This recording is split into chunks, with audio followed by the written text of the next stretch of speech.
Right. So I think everything should be all set. Yeah. So guys, what I want to do today is, well, first of all, I just want to introduce myself. I'm GFast. Some of you might know me. I see some of my students and their previous students from Overwatch as well. But yeah, I'm GFast and I'm Overwatch and Marvel Rivals coach, coaching for 7 years so far.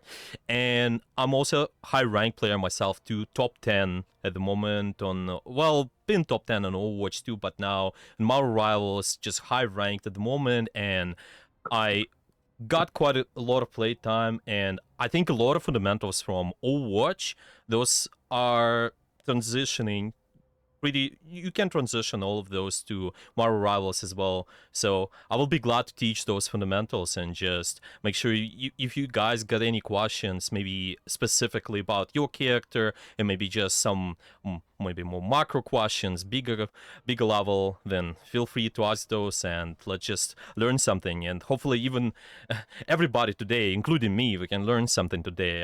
I highly encourage you guys to just participate, make sure there's a conversation. Maybe we can figure out some details on what exactly, how to be effective in a character, and just with the all the all the bigger picture as well, the big concepts, the fundamentals and such. I think should be all good. Okay, let's just start with this presentation. I think this is how I'm gonna structure it. We're gonna have this presentation here, and after each section, if you guys gonna have the specific question there, then you can ask those. I will be using your replays, guys, as well. I believe there's a channel. If someone wants to still pause their replay, you guys should be able to do so. So there's a channel in VOD viewing.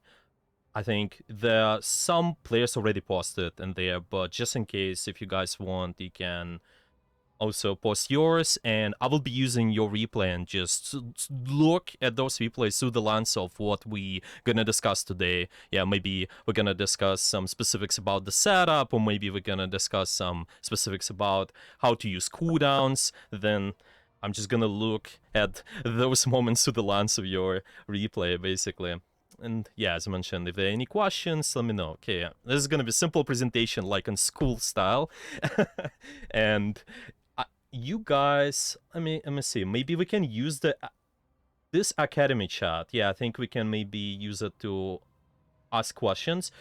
I think should be okay. Yeah, if you just wanna maybe don't want to interrupt, maybe you want to stay on mute, I think you can just type in the questions there. But yeah, let's just start with the basics and go over simple details on what timing is and why it's important to us. So timing is, yeah, I see there's a question. Okay, yeah. So all the questions gonna be posted, all the questions will be posted in Academy chat. Yeah, let's do that. But yeah, let's see the timing. What is exactly it's engaging. Yeah, okay, let's just actually do quick overview. I think it will be easier. So we will go over all the structure this way. So first of all, we'll start with what is timing definition, why it's important. Second, we will go over problems. And third, we will look at the good examples. I prepared some examples from pro play and just some of the streamers as well might be familiar with. There are also going to be other notes and just anything we want to add in addition to what we're going to discuss. And the last section is going to be useful materials. By the way, this presentation, you can use that later, and I believe there's gonna be a channel where you can just look at it and have this saved somewhere if you guys want. Maybe later I'm gonna use this presentation and refer to it. I'm gonna add some additional materials in there, stuff like that. So all of this is gonna be saved in Academy. Also, I see that Lucas joined. Hi, Lucas. Hello, how's it going? Yeah. So I just want to make sure, is everything set up correctly? Is everything good now? I just got asked if there are going to be any questions. We can post those in a Academy chat, but there's going to be periods of time where people will be able to ask questions in between sections too. Is it sounds good, or yeah, Yeah, what's that's why we're not in a stage. I mean, we're not too many people here, so if people want to ask questions, I mean, when you take a pause or something, or you Mhm. open for questions, yeah, let's just use VC instead of the chat. And get fast. Don't forget to record for the Of people course, that can't I'm attend. recording. I'm recording. Everything's gonna be posted. I again, I think I'm When gonna can we create a ask private questions? link and I'm gonna post it on YouTube. But if you want just any other source, I can also give you the material. I can post it maybe on your website or whatever you I'll like. upload to Google Drive, and then it'll be uploaded on the platform right after, so all the students can access it. Oh, good. Oh, good. Oh, good. Okay. And for anyone that wants to ask questions, because it was just messaged in there, if you press Academy Classes, you can press Open Chat on that, and you can write in there. So go fast, make sure you're looking in there too as well, instead of the Academy Chat. That's the easiest way to do it, guys. Oh, So I see. Yeah, just let's. open chat on Academy Classes. Yeah, let's do that. I think it's gonna be easier this way. Yeah, I'm just gonna open the chat in there. I will have it on my second monitor. I just have it somewhere over here. Yeah, here we go. Awesome. I have some notes there as well. Should be all good. How everyone's game's gone today. Yeah, I actually had a few games myself today as well. I was playing Iron Fist. Fun and pretty fun actually. Okay. Yeah, so I think we're good to go. Yeah, we're good to go. The questions can be asked in the chat there. Okay. So, went over a quick overview. There's been a quick overview, and let's just start with explanation of what the good timing is, and later we'll get to examples as well. It's not just gonna be this presentation. There are gonna be plenty of examples, and we're gonna be also watching your own replays, guys. But definition, I always trying to simplify, and for the most part, what you're looking for with your timing is engage at the right moment when you're able to get the most value out of your resources. Okay, and there are a lot of good opportunities for you to engage. We will elaborate on that, what it's based on, how do you actually plan your engagement. But main stuff here, what you gotta know, why it's important, benefits is you're able to control space better. We're just able to do more pressure and get kills as well, and win resources trade. I think that is the most important one, and especially in a game like Marvel Rivals, I think there it's not as easy, in my opinion, to track visually what is exactly being used at the moment. But once you get familiar with all the animations, once you exactly know who is using what, I think it becomes easier for you to understand who is winning the space. Should you push? Should you pull back? I think there have been some questions in the chat as well. Should I push forward, or should I just go back a little bit? And that's all about the resources, really. Because there are a lot of important ideas as well, just similar something about your position as well, maybe something about your mechanics. But yeah, we're just gonna focus on timing today. And I just want to share, this is basic example of what the common problem with the timing is, what might be, maybe it's your game. Like, I believe there was someone in the notes, and what of you notes, they just mentioned that they play quite a lot of Thor, and they having trouble in engaging in the right moment. And that's what a lot of you guys might face, that you play support, or maybe you play DPS, that you basically engaging and then you die instantly. Or maybe there's just quite a lot of pressure, so you're forced to use your resources, you're forced to use your defensive cooldowns. I'm just gonna give you this simple example. I think this is my game, but you might refer to it as well.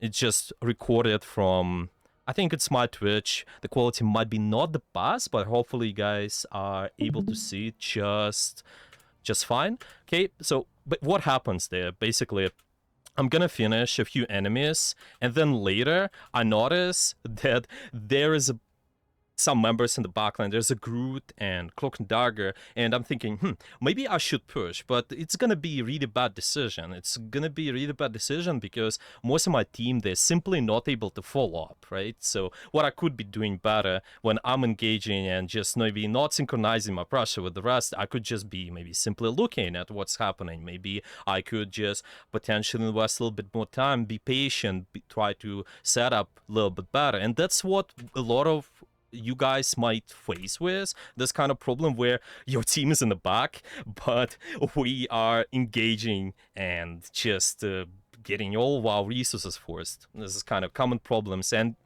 we will go through your replays as well. There are gonna be a lot of similar situations as well, but yeah, let's just keep going. This is kind of the common problem, the common situation.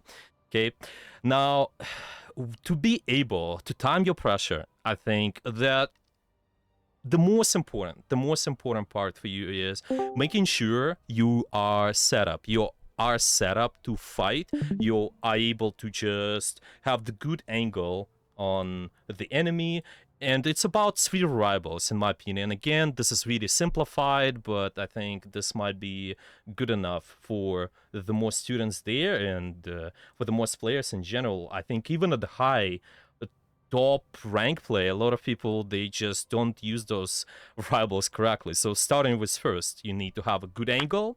Angles should be solved. I will explain, elaborate on that later. You should have a good range and cover. Okay, so I'm thinking might be good to just review and show you what good example looks like, what might be the good example of all those 3 concepts. I prepared you Sparker. I believe there have been some recent games from this guy. Who Sparker is? He's Overwatch player, Overwatch League player, actually pro player as well. They playing quite good DPS in my opinion, a quite good Psylocke for the most part. Let's just go in favorites, match replays, and yeah, let's see. Okay, here we go. There's a Midtown, and they're playing Psylocke. Let's watch that. And while the match is loading, do you guys have any questions so far? Let me just pause real quick. Maybe there are some questions in the chat as well. I'm just gonna have this. Yeah, I think I should reopen this one more time, so it's gonna be all fine. So I'll be able to see that. Okay, give me 1 second. This is going to be recorded. Can only catch the first 3 minutes. Yes, it's gonna be recorded. Yes, everything's fine. Questions for Lucas. Okay. Yeah, I see somebody's typing. Yeah, okay. Feel free to ask the questions there. But yeah, I just play this. The match starts here, and Sparker here on Psylocke, and so far we just need 3 main variables from this. It's what good angle looks like, what is the range, and how they use cover as well. I think good moments, they really start at 4 minutes, but I think we can start even earlier. Let's just start from here and see how they do their own setup. Okay, give me 1 moment, and yeah, okay, I think we should be good. The question, how to not be hard stack diamond? Well, just gotta polish all those. I really recommend, gotta polish all those fundamentals first, to be honest. What kind of fundamentals? In my opinion, your decisions, that's first. Second is the timing, is what I'm talking about today. Third thing is your positioning. And mechanics, I think, is the last one. I would probably also add the understanding of tempo. If you understand the tempo of the fight, if you just understand, do you have to pull back, do you have to push forward, understand just all that resource trade, I think it's really nice. Thanks for the side gameplay. Yeah, sure. Yeah, let's watch. Okay, so we kind of see Sparker is taking slight angle to the left. Yeah, what I'm referring to, because I mentioned angles should be solved. Okay, what angle is all about is you being able to be at the right position where you taking advantage of your character's kit and you trying to mainly, well, if it's Psylocke here, I think you have to force out some of the enemy's attention, so the enemy will look at you, and the rest of your team, they will be able to capitalize on it. To simplify, I'm thinking to just give you an idea, because everybody's character is different, right? Everybody's character, your kit is different. But to simplify it to this: the more mobility you have, the deeper angle you can take on the character. And in case of Psy, what do you guys think? How deep of an angle you can take? Can you look to go behind an enemy? Can you just look to should you stay with your team, or should you just, yeah, what should you do? What do you think? I think Deep? Psylocke has the ability to like flank, right? Get out Yeah. with get in the stealth, get out with the dashes, or the other way around. Yeah, exactly. There's quite a lot of mobility in my opinion. Maybe not as much like on, let's say, there's some kind of constantly mobile characters in my opinion, like Iron Fist, for example. They constantly mobile, constantly running. Psy, it's more of a burst of mobility, but yeah, I think because of all those dashes and you're invisible ability, you can just go deeper on the angle, to be honest. Yeah, some of you guys played Overwatch as well, kind of similar to maybe Genji's angles, between the Genjis and Tracers, in my opinion. I'm gonna refer to characters in Overwatch, but not as much. Yeah, I think we can just keep going, and you can see right away they take an angle to the left, while the rest of their team is to the main. Okay, so this is kind of soft angle at the moment, but once there's an opportunity for them to go deeper, I think they will take it. And with your setup, what's gonna be really important, I think, is also try to just try to challenge the enemy angles. In my opinion, you will see quite a lot of pressure when you will try to just take the good setup, you try to take the good angles, that your angle is gonna be challenged by somebody. Okay, let's watch. So Sparker takes the angle to the left, and they just keep playing main there because the enemy is actually rotating quite on the back now. But as soon as there is opportunity, we're trying to take another angle, and now there is a Psylocke in front of us. Yeah, kind of similar angles, because there's an enemy Psylocke. We have to challenge that. We have to just push them back. We have to get that space first, so we'll be able to time our engagement, to time our exact pressure where there's a high chance of getting a kill, I think. So let's see.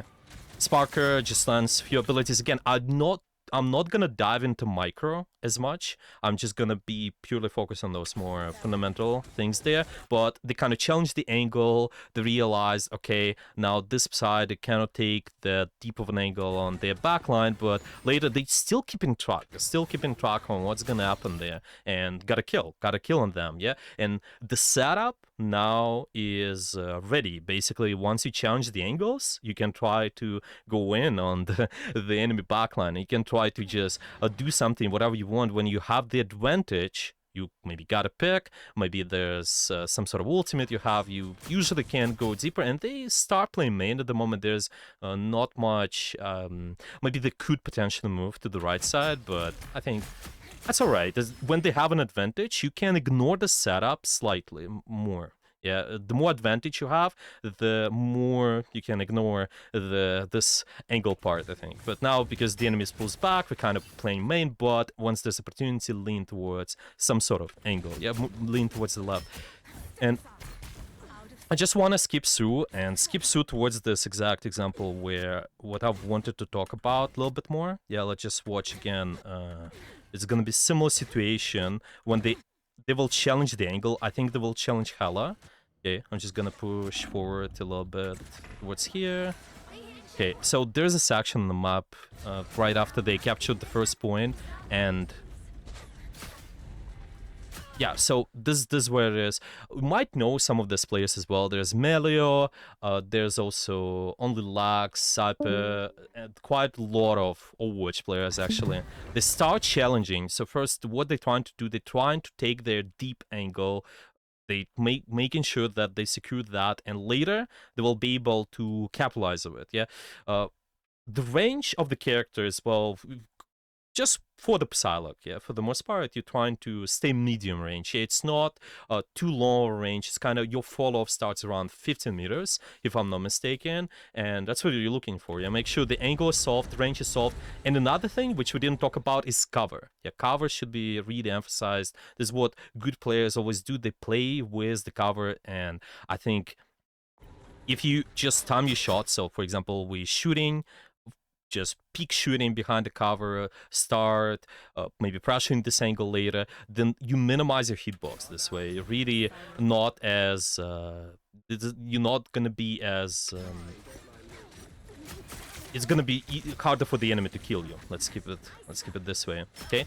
And we kind of see Sparker keeps challenging the angle first, yeah, before they're actually able to set up the proper engagement of the backline. Angle's challenged, yeah, and even this wins them the engagement, yeah. Now the setup is over, and they can kind of go in and do something, yeah.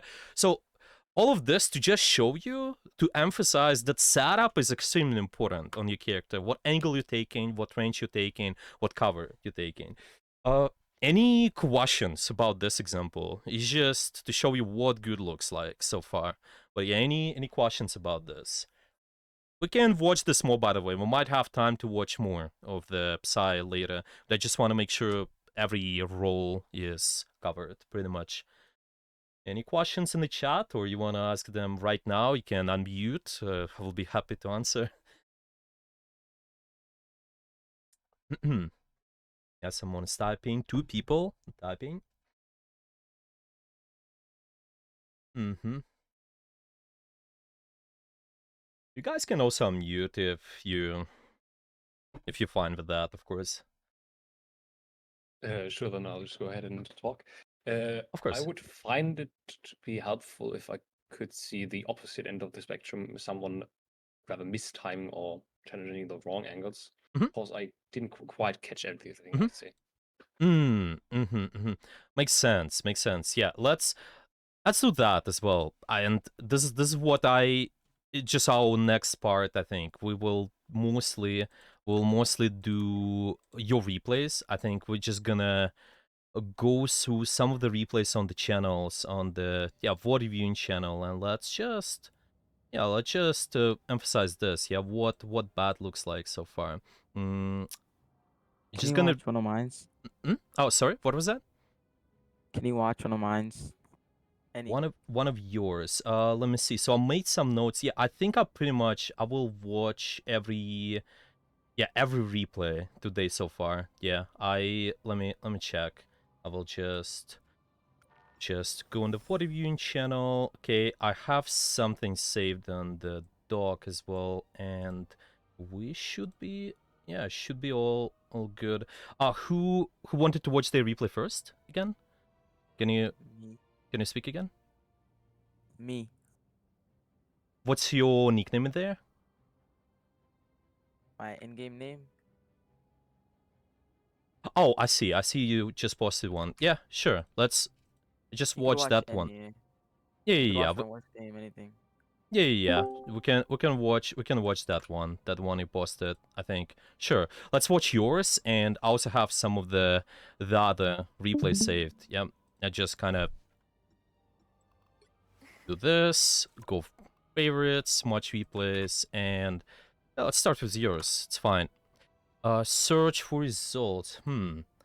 It's not showing actually. Oh, sorry. Let me Oh, give it again.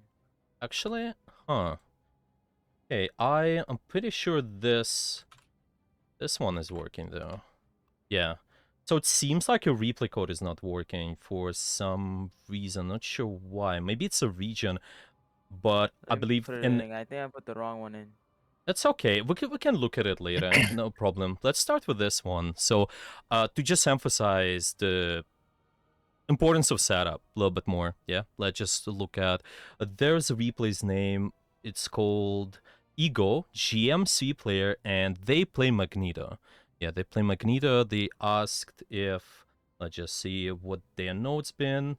Gonna scroll down a little, and yeah, they basically say that they would have liked to pick a loss to review, but looking back at those matches, their mistakes were obvious. What could they done better this game? So, let's watch this one. It's should be this. I just wonder. Seems like something. Something is off. Maybe the replay. Maybe because the replays got reset. Yeah, maybe that's why it's not working. Let me check. Oh, actually, it's there. Okay, yeah. So this one is there. Okay. Yeah, let's start with them. Just kind of go over setup a little bit more.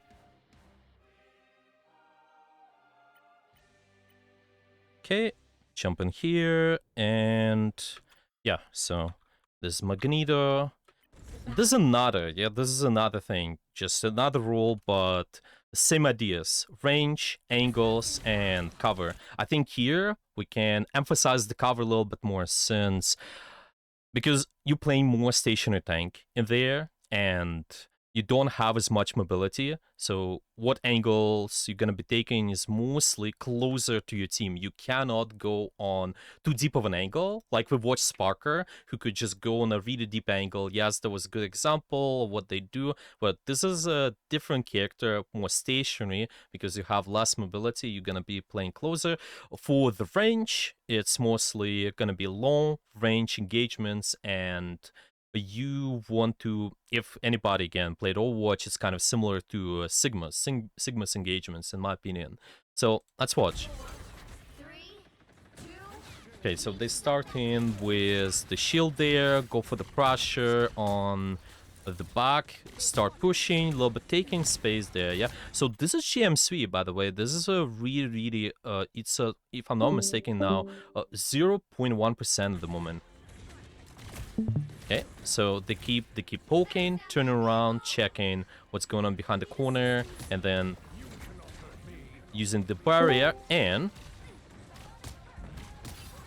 here the enemy's team falling back. So see, the main problem in here, yeah, why it's difficult for them to might just be synchronizing the pressure with them, with the rest of their team. Why it might be really hard to time the engagement is because they're gonna be forced, for this position, they're gonna be forced to use their defensive resources. They're gonna be forced to use their bubbles, so it's your F ability or maybe E on somebody, and their shift as well. So this is might be a good example of kind of not the best setup, in my opinion, because we can see that they play in quite out in the open, and they're forced to use this shield ability early, for example. Yeah, so they're moving in, and then the rest of, if we just kind of watch their perspective, the enemy, the rest of their team in the back, they're not all ready for engagement entirely, right? But they're investing their resources now. So what they could do instead, well, possibly you can try to just play with the cover a little bit more, try to just have it as your first shield, and when most of your team is ready, then we can look to actually engage and be active with one of our abilities. I think your angles, since you kind of stationary tank, again, you cannot go too deep, you cannot take too deep of an angle, but you can try to just lean towards something. Let's say this map, we're trying to just approach it, maybe going towards this side to the left, going towards this one as well later once you approach just this main street.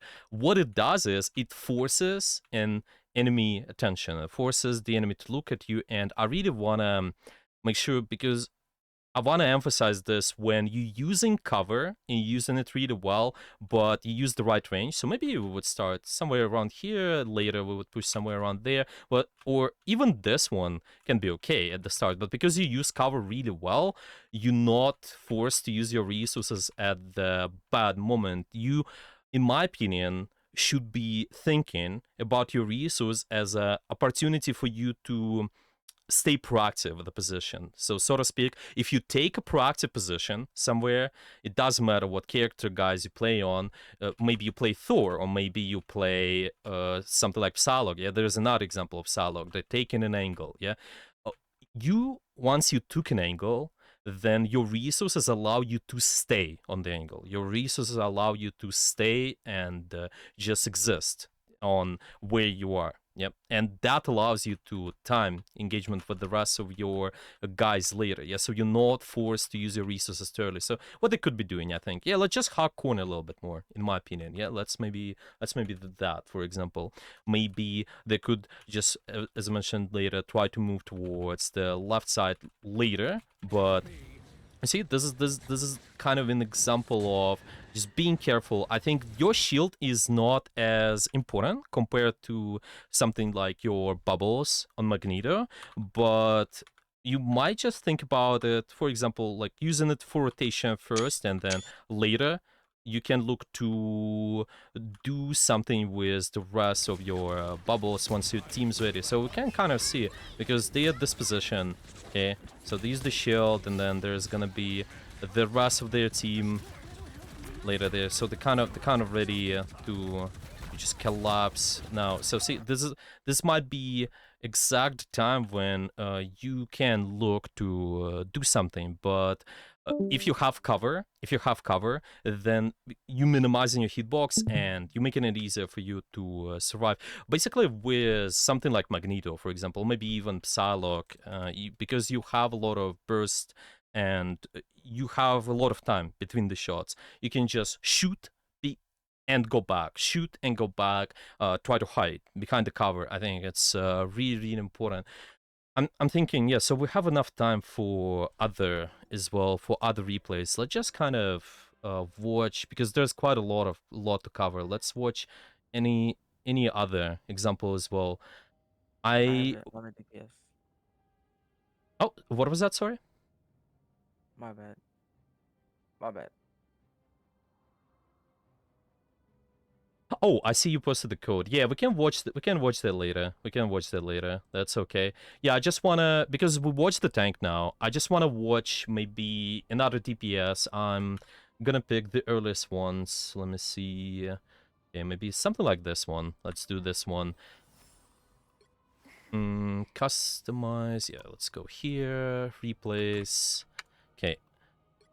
So this one is Moon Knight, I believe, and a lot of your positioning on Moon Knight, again, because you got quite a lot of mobility, I think it's might be similar to Psylocke, but the thing with Moon Knight is you got a lot of verticality as well. So what good setup from the Moon Knight looks like? Yeah, angles, gotta try to take some sort of top, maybe your range can be, I would say, just medium, relatively medium range, and cover is still gonna be really important. Let's just kind of watch this player there, okay?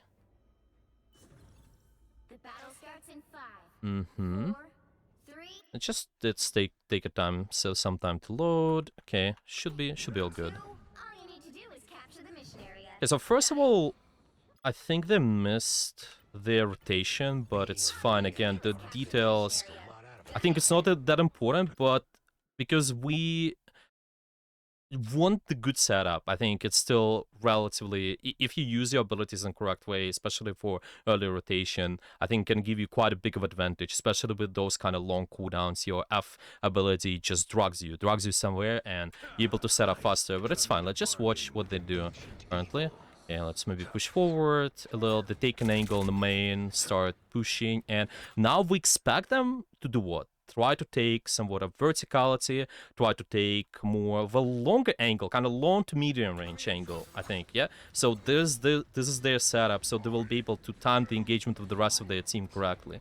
Yeah, we watched them similar to, by the way, really similar to what we watched on the Sparker. Yeah, Sparker Psylocke, they've been taking those angles on Psylocke and challenging the enemy Psylocke. Now, Moon Knight should be challenging the Snammer first, yeah, which just should be pushing that out. And yeah, they actually got him. I think this is fine. Kind of fundamental way, it's well executed. We got the angle now. We're able to time the pressure. We're able to just kind of sit here and shoot the backline. I think potentially you can move deeper. You can try to take an angle somewhere. Oh, let's just keep this perspective going. Okay, we can just go deeper in there later if you want to. Be careful with your support line of sight, but because you got some sort of mobility, I think you can definitely capitalize on it. As I mentioned before, on any character, think about your resource as a opportunity, as a leverage for you to be more aggressive. If you have some sort of defensive ability or offensive ability, even, you're just able to take better positions because of it. Yeah, don't be forced to use your abilities. Don't spam your abilities or wait for the enemy to do something, but rather just try to go and take the better positions, I think. Okay, so we can watch. This guy actually did pretty decent, but let's watch them a little bit more. So they again start challenging the angle. Also, I think I need to just open the chat later. Okay, I cannot do it now, but yeah, I can do it later. I will answer your questions if there are any. So we can see them challenging another angle. Might be not as easy actually, because there's a flying character. I think there might be some difficulties in just challenging that, but yeah, they got rid of the angle now on the left side, and let's see what they're gonna do next. They'll try to challenge the right side. What's the mistake in there? What do you guys think? So maybe any ideas? So range and angle. Yeah, what do you see? So this might be a good example of just not the best angle in my opinion. What's your thoughts? Okay, let me just open the chat. I need the second monitor. I think he dives in alone, Dives kind in of alone. blindly, because there's like two people around the corner that are able to help that sport, so he'll probably die before he's able to get out. What do you think Also, about? Yeah, continue. Sorry. I think Moon Knight also was the wrong character going to close range like that. Close range, exactly. The range is not good, right? So there are quite a lot of variables. And what we talked about, just the angles. I think you can be pretty deep a lot of times to that character, but the range is not good. The cover is not good as well. I think his supports are sort of able to see him, but I think the main part why it's gonna fail is the range. Yeah, it's not as good. So what could be a good solution for them is maybe try to even wall climb. Not wall climb, but this F ability, you can drag you up, for example. I forget all the names sometimes. I forget the names of the abilities, but yeah, you can basically get some verticality going, maybe try to challenge this angle first, and later we can try to approach, even using some sort of high ground over there or over here. Yeah, Could've just gone there. yeah. So sorry, I didn't catch that. Can you repeat that again? He could have gone in that box right there and like stay far away and use cover. Exactly. Yeah, keep using the longer range angle, and I think in my opinion, still don't have to play behind your team. Yeah, you can still try to split the enemy attention. You can still try to just go somewhere, let's say, just take slight off angle. Yeah, what off angle is, it's what we mentioned before. We're just trying to go away from the rest of our core. We're trying to take position away from the rest of, let's say, most of my team position here. We can maybe try to go this way. We can try to go to the left side. We can try to even take more verticality. This is also an off angle. This is also a good off angle, but the differences, the differences between the character's kit, the more mobility you have, the deeper angle you can take. So if I'm not stationary character, I don't have to play behind my team, with my team as much. I have more mobility, so I can maybe even this, I think, in my opinion, might be better in this case if they are pushing this sideline, just to give you an example. Okay, and yeah, let's just watch them. Yeah, most likely I predict this is gonna be tough for them, and they might die. Yeah, so really short range engagement. Okay, let's watch more. Just one more, and we can go to the next slide. Okay, I just want to make sure we cover everything. Okay, let's keep going. By the way, it's kind of interesting how the replay acts. I think when you watch the replay, and if you have the second monitor on, for some reason it eats your GPU quite a lot. But yeah, it's interesting. I just see a monitor in my resources now. That's fine.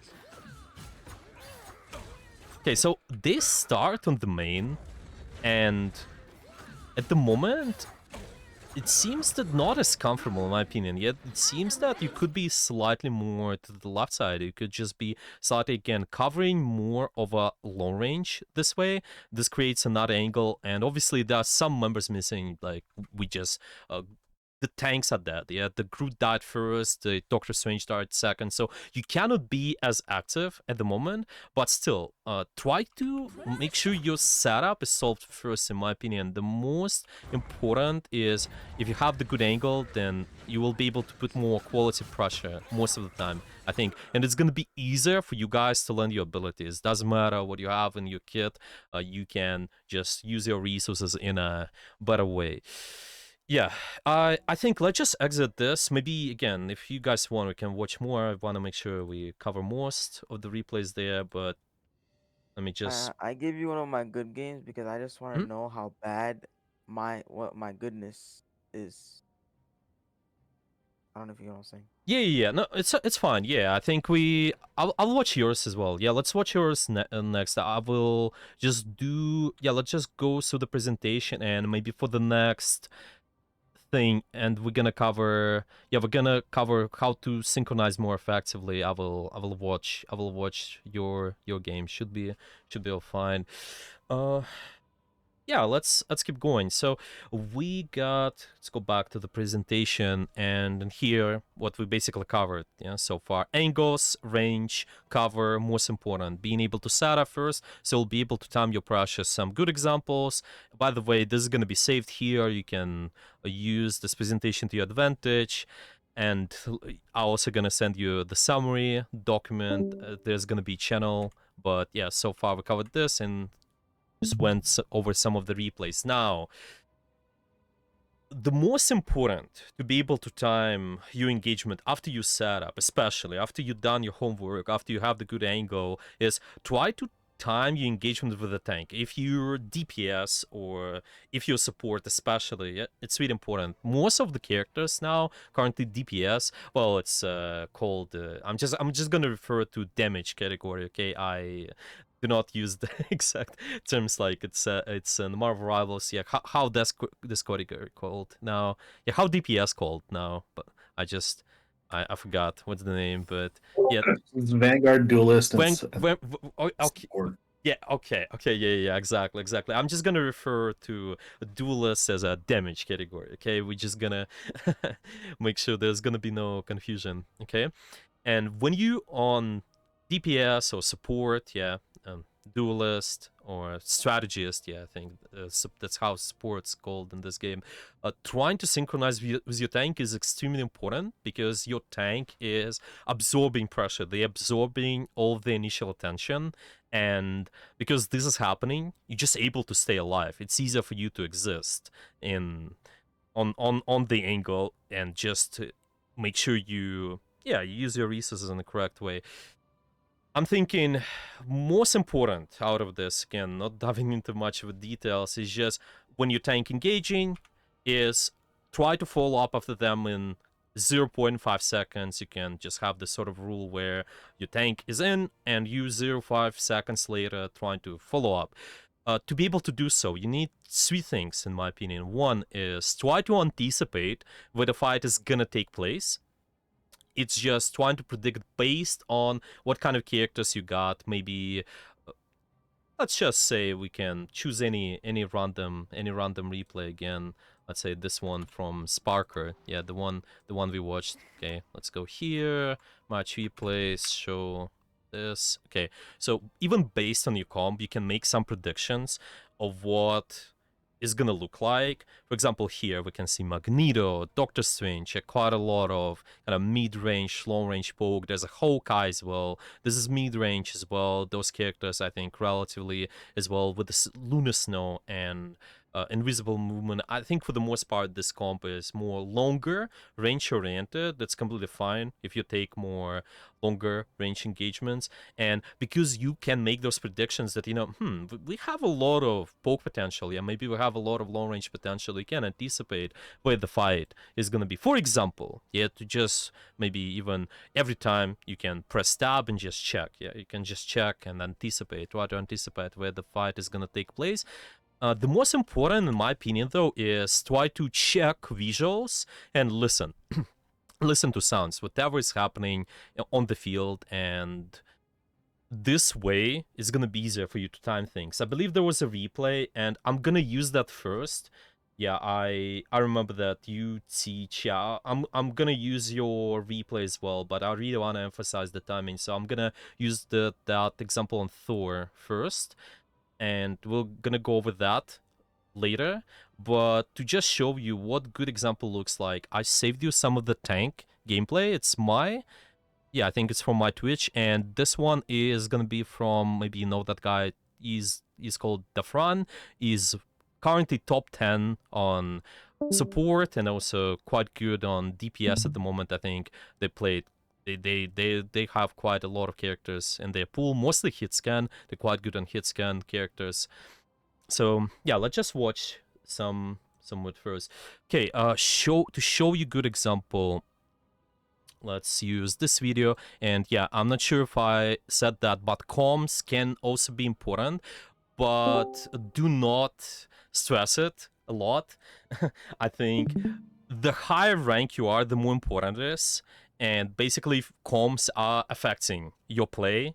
If you realize that, well, I'm trying to communicate and tell that tank that we gotta engage together, or maybe tell your Spider-Man that you cannot die in the backline alone, right? And if it's affecting your gameplay, if it's really tough for you, then I recommend just do not focus on that. Mostly focus on your performance, focus on what you do exactly on the character. This way, it's gonna be easier for you to use your abilities. And realistically, at any game, without comms, you will be able to reach any rank possible. It's just a nice addition once you're at the top, and maybe, let's say, if you're communicating, it's not influencing your performance, then this is a really nice way to also synchronize with the rest. Yeah, mentioned that, yeah, we gotta synchronize with the tank for the most part. And for the tank, yeah, same applies as well. Same rule applies. You just gotta synchronize, but you just gotta synchronize with the rest of your team. Yeah, it just only works that way, that as a tank, you gotta engage first. Yeah, and let's just watch that from the tank's POV. Some of the... Yeah, this is my gameplay, so it's gonna be easier for me to just tell you my thought process as well. This is Thor gameplay, and I reached GM just in 20 hours, playing Thor only. It was Season 0. I know in Season 0 was pretty easy to climb as well, but I think it says something as well. I've been pretty much using the rules I tell you about right now, about the timing, about the setup as well, so all of that can be useful. What do we do on Thor? Basically, a good example looks like we get a setup first. Yeah, we went over that in our previous section. Yeah, here on Thor, I like to take more deep of an angle usually. This is quite good side. And see, we want to be patient. First of all, we're trying to check with the visuals. We're trying to check what's happening with the rest of our teammates. If they are able to engage, if we recognize that most of your team, they're actually going in, just look at the hitboxes, look at where the position, and you can make a decision. I think you don't have to overcomplicate this, especially, yeah, if the... I think for the most part, if you just recognize that most of your team, they have good line of sight on the fight, then you can engage later. You can continue the engagement, and from here, I just kind of be patient, because I notice my team, they struggle. They're struggling getting through. They're kind of stuck in the choke. I put some extra poke, just a little bit of poke. Again, maybe not the best mechanically here, but doing some poke early and then recognizing, my team is able to engage, and there are also some nice addition too. We are getting picks currently, yeah. So Spider-Man just got he's got a hella, and of trying to engage later and synchronize the pressure with the rest of my team. Magic comes in, and we also have the backline follow up again. Maybe not the best quality here, but hopefully this what I tell you, this makes sense. Maybe we can increase the quality actually. I wonder, quality is not as good, but yeah. If you guys have any questions, yeah, you can ask those. But yeah, so basically time the engagement, and after that should be all good. Yeah, there's quite a lot of follow-up. Yeah, let's maybe show you another example. And it's gonna be mostly on DPS. Are there any questions, by the way, regarding this? Yeah, regarding the tank so far? Just what good example looks like of how to synchronize the pressure, or... Yeah, see, there are no questions. oh. Mm-hmm. Yeah, I have a question. So, Mhm. obviously, tanking is all about positioning yourself, making sure you chiming in. But I'm assuming that whatever hero tank they use, for example, Thor is great for pressure, while Penny's more specialized in staying in the point. So I'm assuming whatever hero tank you pick is going to be depending on what you will be engaging and not engaging, I'm assuming. Yeah, this is correct. Exactly. Your kit, it tells you exactly what first of all, where you can be with your setup, right? What you can do, but there's quite big emphasis, and especially on something like Penny, for example. Yes, as a Penny, you have a good point pressure, right? But you also quite good at dealing with enemy angles as well. I can just try to place the mines on some sort of angles where I do expect the pressure to be and just put that there. Yeah, of course, there's pressure in the general area too. You can place your, there's a spider web, yeah, so it deals damage as well if the web is destroyed. Yeah, there's this called the thing. Yeah, I forget the name, but yeah, you probably know what I mean. There's a spider web. You destroy the thing, and Battery then low. you will be just fine, mostly in crushing the point. But mostly because for example, Penny, she's more stationary. I still emphasize really try to not just wait for the enemy action. So do not just sit on point or just try to yeah, let's say again, wait for the enemy to do something. Try to create the pressure, try to bait them to do something instead. So I'm trying to take an angle. For example, a sword, well, it's easier. Yeah, it's easier in the way that, well, you got a lot of mobility, maybe it's easier to understand. If I got a lot of mobility and I'm at this angle here, this is forces an enemy to look around at me, and my team is gonna push forward. But you can do similar stuff on something like Penny as well. Maybe even if you're an attack or but defense definitely easier for Penny, right? But still, you can think about how to use your abilities to your advantage, so you can take some attention towards you. I think, yeah, really emphasizes on anybody. Yeah, maybe Groot is again more stationary tank. Yeah, you can try to take space, try to just make sure there's some attention on you, and then put a wall. Yeah, put a wall. Maybe try to deny the most active angles on the enemy team. Yeah, let's say I'm Groot here. Maybe I can just try to deny this backline there. If they do a lot of damage, and just try to go on this Punisher right there. Is an example. Yeah, maybe you can also deny Punisher, but that all of that depends. So yeah, really emphasize this. Create the pressure. Yeah, bait the enemy to do something. But you're right. Yeah, you're depending on what your tank does. Yeah, the more mobility you have, deeper angle you can take, and the more stationary you are, closer to the team you play. So you're still gonna be taking angles, but it's gonna be softer. Yeah, let's just call what I call soft angle is not that far away from your team. You're kind of not as deep. Yeah, if we've seen Psylocke, for example, that was really deep angle, and we've also seen Magneto, and it's been relatively closer to the team angle, but still you can try to take softer. If possible, you can try to go to the sides of the map to force out the enemy attention. And once attention goes towards you, then you use your defensive, or even offensive abilities if you can get a kill, and you can force out a lot of stuff. Yeah, I think it's mainly it. Yeah, let's just jump into DPS example.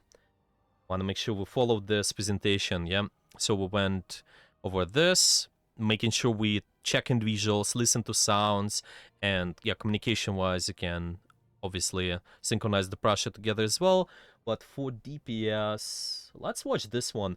I'm gonna use the Franz example. I think might be really good because he's playing Iron Fist, and Iron Fist is one of those characters where they kind of in and out. They in and out quite a lot.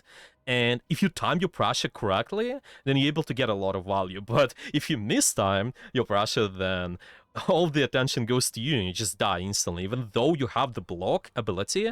So this right click ability, it allows you to absorb a lot of pressure and gain shields, but you just don't have as much sustain, to be honest. Yeah, your E ability, when you're trying to sustain, it's you become really stationary and easy target as well. So you cannot do it right in the middle of the enemy team. You have to escape first. You have to just go behind the corner. We could also see I started with this timestamp because I think this one, yeah, it's good representation. But basically, yeah, they go around the corner and channel, yeah, first of all regain their house, get a little bit more of a shield, and later try to engage. So what is based on? Yeah, because we mentioned that we gotta look at the tank first. We see there's a doctor. Let's just go back a little. The enemy Doctor Strange is engaging, but our Magneto, they're really active as well. They're active with their cooldowns, and they're active with the just in absorbing pressure. And that's what you gotta look for the most part. If you recognize that my tank is engaging, it's mostly gonna be a really good time. Of course, don't forget about the setup as well. Kind of come from the side. In case of Iron Fist, you can take a lot of times deep angles if the map allows you, and use some extra verticality as well.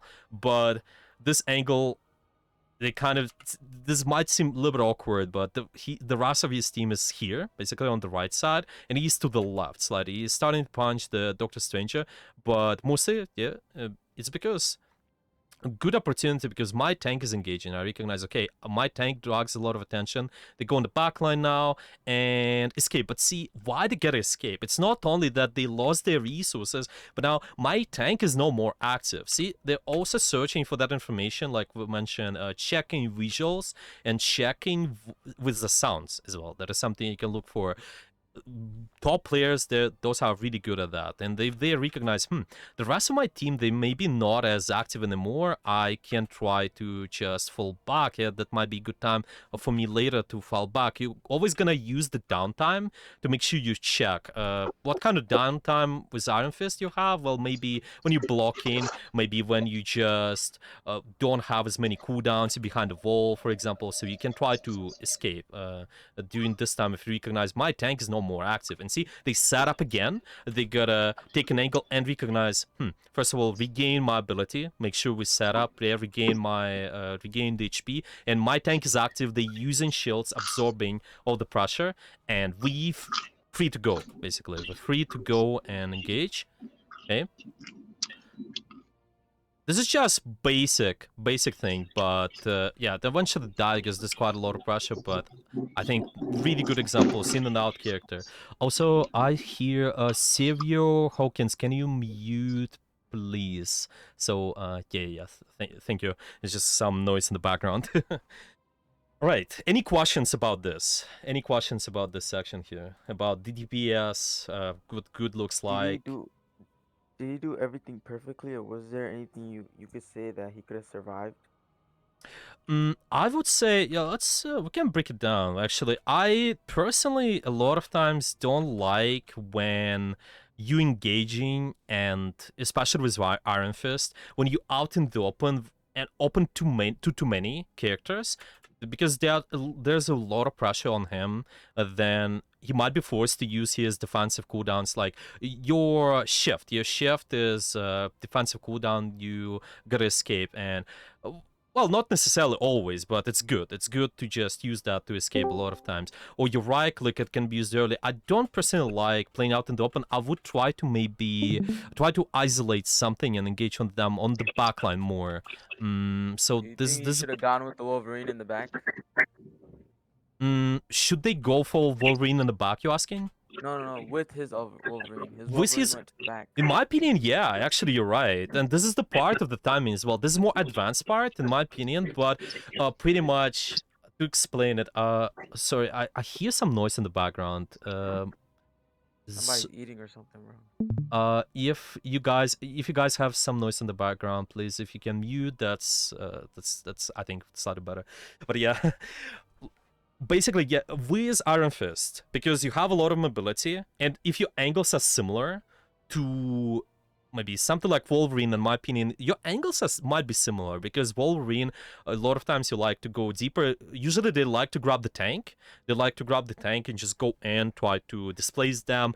But you can't displace anybody stationary, pretty much, because you just make them stuck in unfavorable space, then the rest of your team can follow up. That's really nice. I think a lot of streamers, a lot of people that tell you, oh, you gotta go for the tank. But why tank? Is because the tanks are mostly stationary. That's why they tell you, maybe let's grab Groot and try to just push them towards the backline, or maybe go after Magneto, displace them, Strange displace them. Yeah, because a lot of tanks are stationary. Maybe even Thor, he can be stationary in awakened form. So this is when he is kind of glass cannon. Yeah, and yeah, you can engage together. To answer the question, you can just go deeper together, I think, pretty much.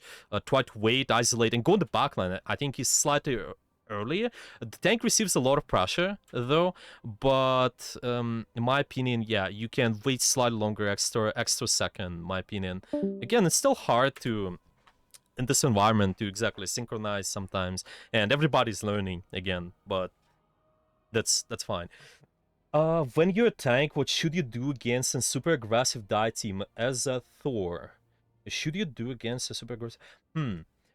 Depends on what kind of team you play against, in my opinion, but fundamental rule on any tank, and mentioned it before, try to create your own engagements. Do not play their game. Let's say they have a dive team. What the dive team will do, they will go your backline. They will try to dive your backline.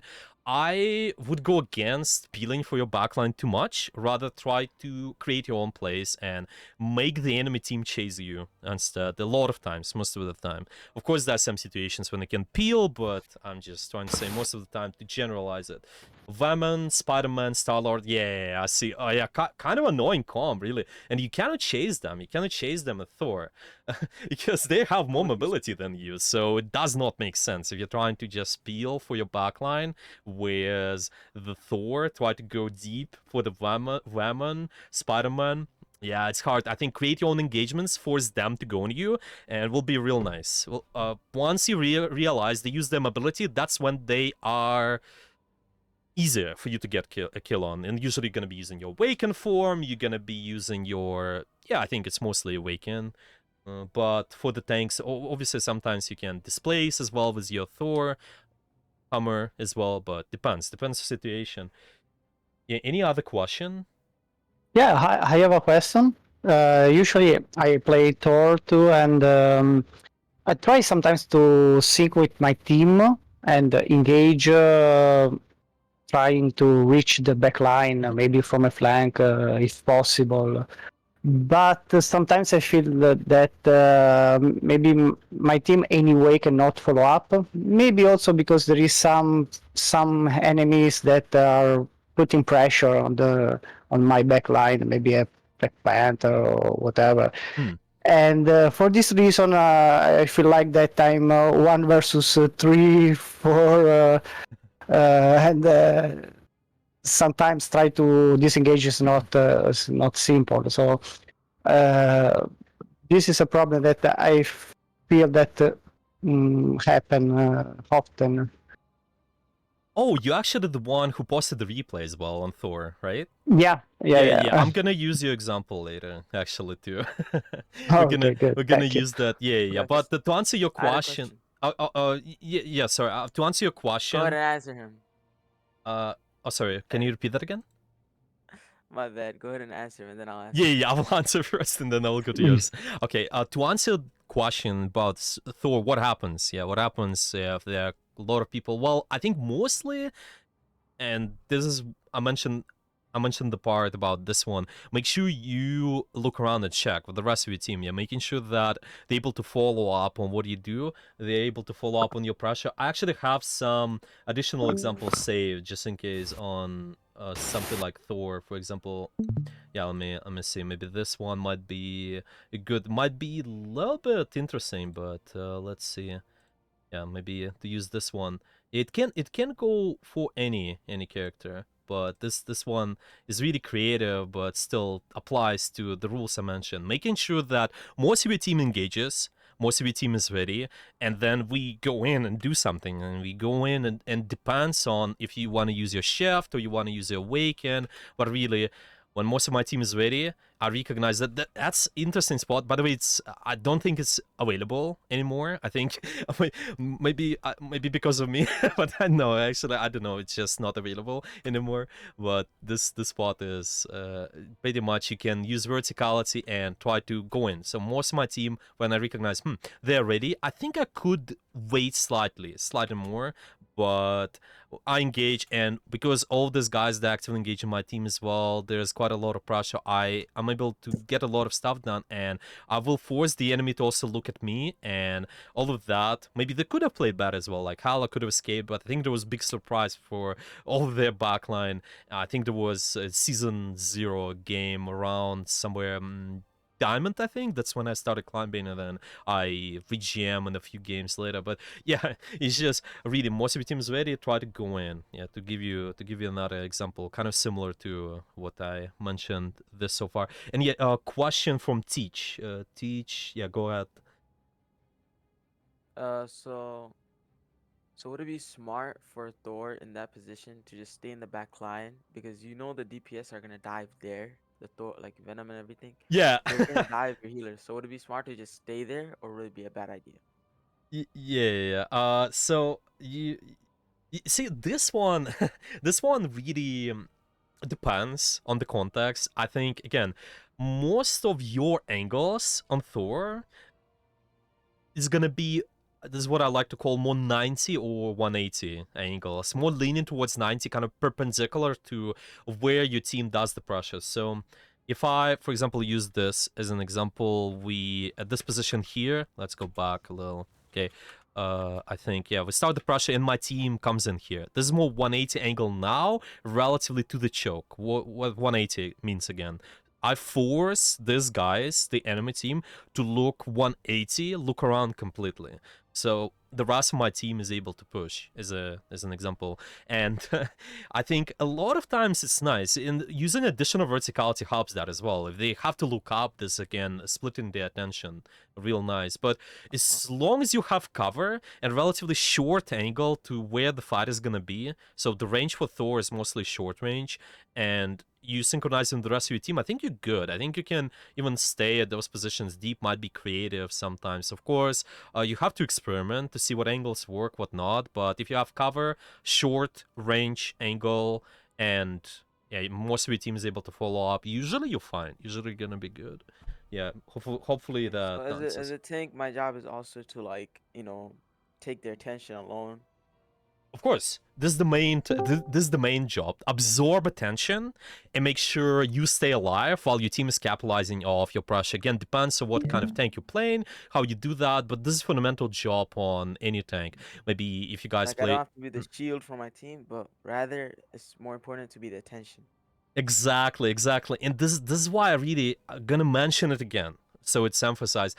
Take your positions and make sure the attention goes to you, and use resources selfishly. Make sure you're absorbing attention with your resources. A pressure goes to you and your team can push. Of course, there are cases when you gotta rotate with your team as well. Like maybe, okay, I'm playing Doctor Strange, kind of stationary tank. Of course, you still can fly, but I think there's not a lot of horizontal mobility like on Thor. Or maybe Magneto, you don't have mobility at all. Maybe I can use my shield to help my team to rotate real quick, but for the most part, I want to take that position, certain position, which forces an enemy to look at me while my team is engaging. Yeah, that's why on Thor, I can go deeper. On Magneto, well, not as deep, but maybe softer. Take softer angles somewhere. Just play closer to the team, but go to the sides a little bit more. Attention goes to me, and I can put up the shield. I can use there's a bubble, bubble on myself. Well, one of your teammates is good as well, depending on who's more active. You or your teammate, maybe you got a dive member like Black Panther or maybe Spider-Man. Well, you can recognize they do more pressure compared to you. They're receiving more pressure from the enemy team, then bubble them. And if you recognize you are under more pressure, then bubble yourself. But this way, because you're forcing an enemy, baiting an enemy, enemy's attention, then you under the control of your engagements. You're not waiting for the enemy to do something silly, some sort of mistake, or not waiting for your DPS to get kills. You're just more self-sufficient. You're always going to be forcing all of that attention and absorbing pressure. And this way, you always know if you didn't block the cooldown, let's say I didn't use the shield correctly, or maybe I messed up with my abilities, it's all on you rather than blaming your DPS and support. Sometimes, well, obviously we all had those games where some of your guys, they're not doing the best sometimes on your team, but mostly those strategies, being more proactive allows you to be more in control, in my opinion. Okay, I also see some questions in the chat. If you're dive tank playing against an aggressive poke team and need to provide space for team, is it best to frontline or backline for team when you're the only dive character? Dive tank playing against an aggressive poke. I would say Like most... Venom. Yeah, exactly. Like Venom, you can also refer to Thor as well. In my opinion, I would still try to not... I think you're referring to if they're aggressive, then they kind of pushing the rest of your backline more. I would not peel for the backline, but kind of force an enemy. And it's going to be interesting, but because you play against poke team, more longer range oriented, try to force them in more close range spaces. So if I force, to give you an example, someone like, let's say, even Punisher. Yeah, Punisher is kind of a poke character. Yeah, they can do quite a lot of damage from far. Or maybe a Bucky, a Winter Soldier, they can do quite a lot of damage from far. If I force them in enclosed spaces, any long range character in close quarters, then you will have an advantage as a dive tank, generally. Of course, if you have your abilities and such, make sure you're not getting poked from them as well, but I think you can force them, maybe displace them sometimes, depending on your kit as well. I think it's quite nice. So this is how it would provide space. Yeah, dive somehow, create engagements, but don't stay with your team as much, I think. It's really... Let me see. What effective comms can we use to enable randoms to time engagements properly? Mainly asking from a tank POV. Good question. To generalize, I wouldn't dive into details too much in terms of just I would just simplify, really simplify.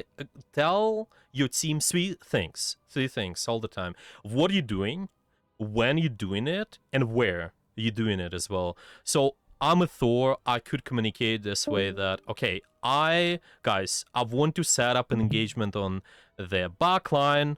Yeah, so this, maybe you can specify again who you want to engage on if you like. Yeah, so the attention goes towards that character. Maybe I want to engage the enemy Punisher. Maybe I want to engage the enemy Hala. I think Punisher is slightly better for you. Yeah, Hala is I think it's quite hard a lot of times. Not as easy matchup sometimes, but yeah, you tell your team what are you doing, when you're doing it, so you can say, okay, suite 1 engaging. Yeah, where you're doing it as well, so you kind of specified, I'm engaging Hala. Or maybe sometimes there might be comms like, if you're not sure what the target is, let's just say, yeah, I'm engaging like back gates, yeah, or engaging the choke or something. I think any of those calls, what, when, and where. But make sure those are not preventing you from your play. If you realize that you just not performing as good when you're trying to when you're trying to communicate, then I would not do that as much. Yeah, there are quite a lot of questions about tank. Yeah, I think tank is definitely not the easiest role to. Let me see. Are there any other questions? When you tank, what should you do against super aggressive die team? Yeah, so we just went over that. Oh, sorry. I don't know if you're about to get ready to talk about strategists or supports or whatever you call them, honestly, at this point, healers. I don't know if you've already, I was kind of a bit late to your class. I don't know if you already talked about strategists or being a support, but I guess my question kind of becomes, how do you, especially when you're a support in particular, because I have a game in particular that I sent it for the VOD for if you ever want to review my game, where it always seems like I'm getting intimidated. Not intimidated as in I'm scared, like I'm not intimidated as in I'm always they're putting, the moment I feel pressure, I instantly go back. And I guess my question is how you stop doing that, like how you stop getting intimidated, like how you stop instantly going back. Hmm. especially when you're a strategist. Hmm. Because my Mhm. because my Vine kind of shows a very good example of that.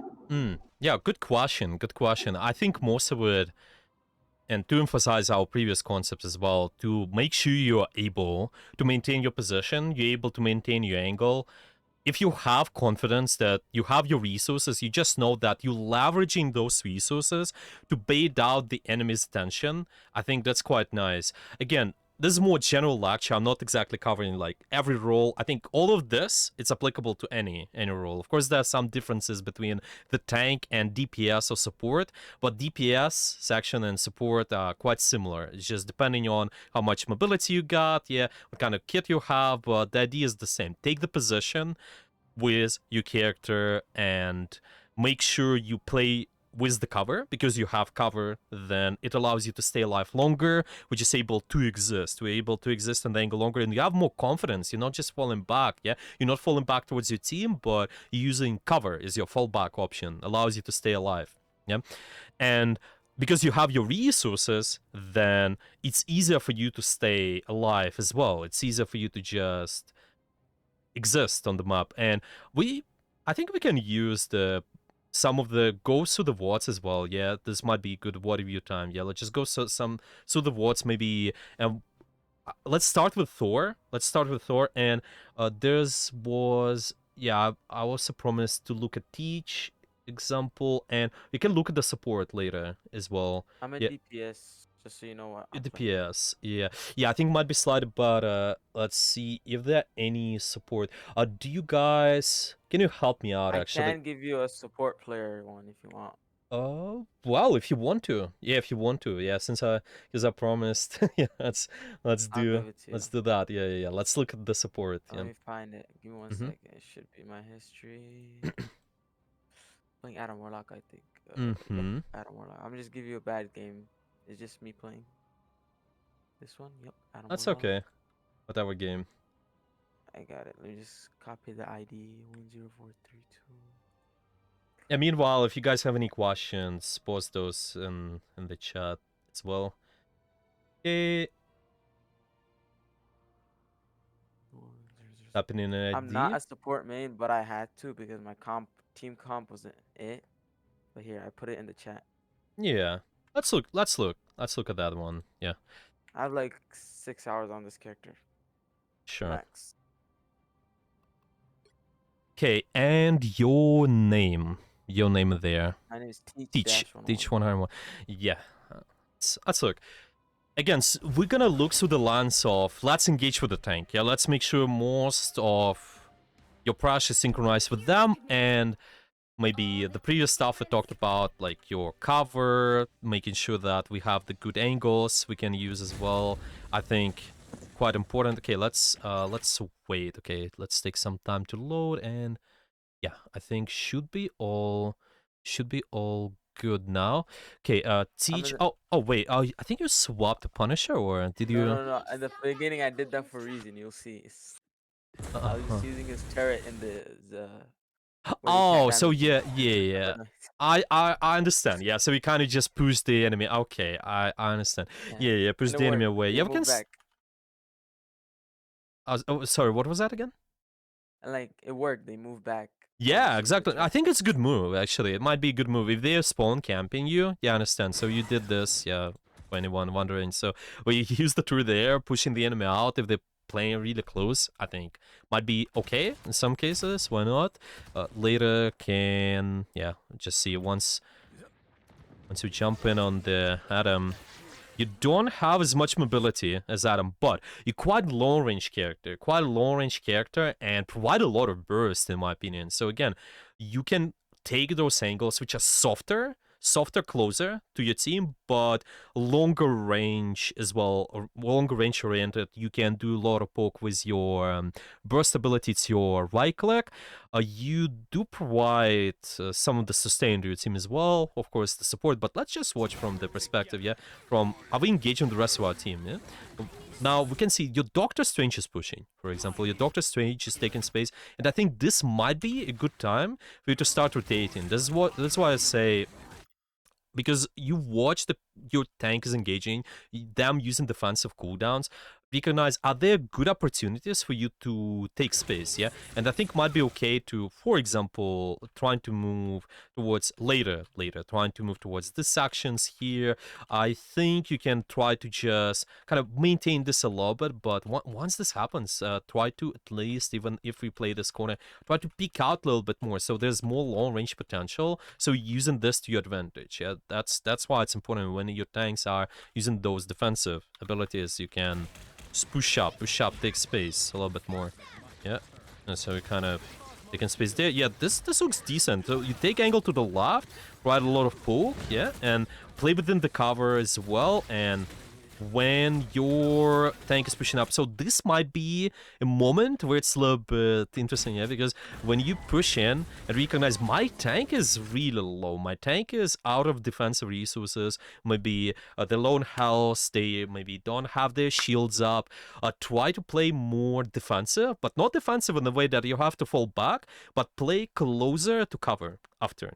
You can also think about your abilities. For example, you have a lot of burst with your right click. Well, if anybody is from the enemy team, maybe the enemy backline. You want me to tell you what I was thinking right that moment going up? Oh yeah, what was that? Yeah. So I knew my cooldown was gonna come back right away. I just wanted to get some damage into that group Mhm. because I wanted him to die. So I was gonna like press E the moment on Doctor Strange. And hopefully he doesn't die. I don't know how it turns out though.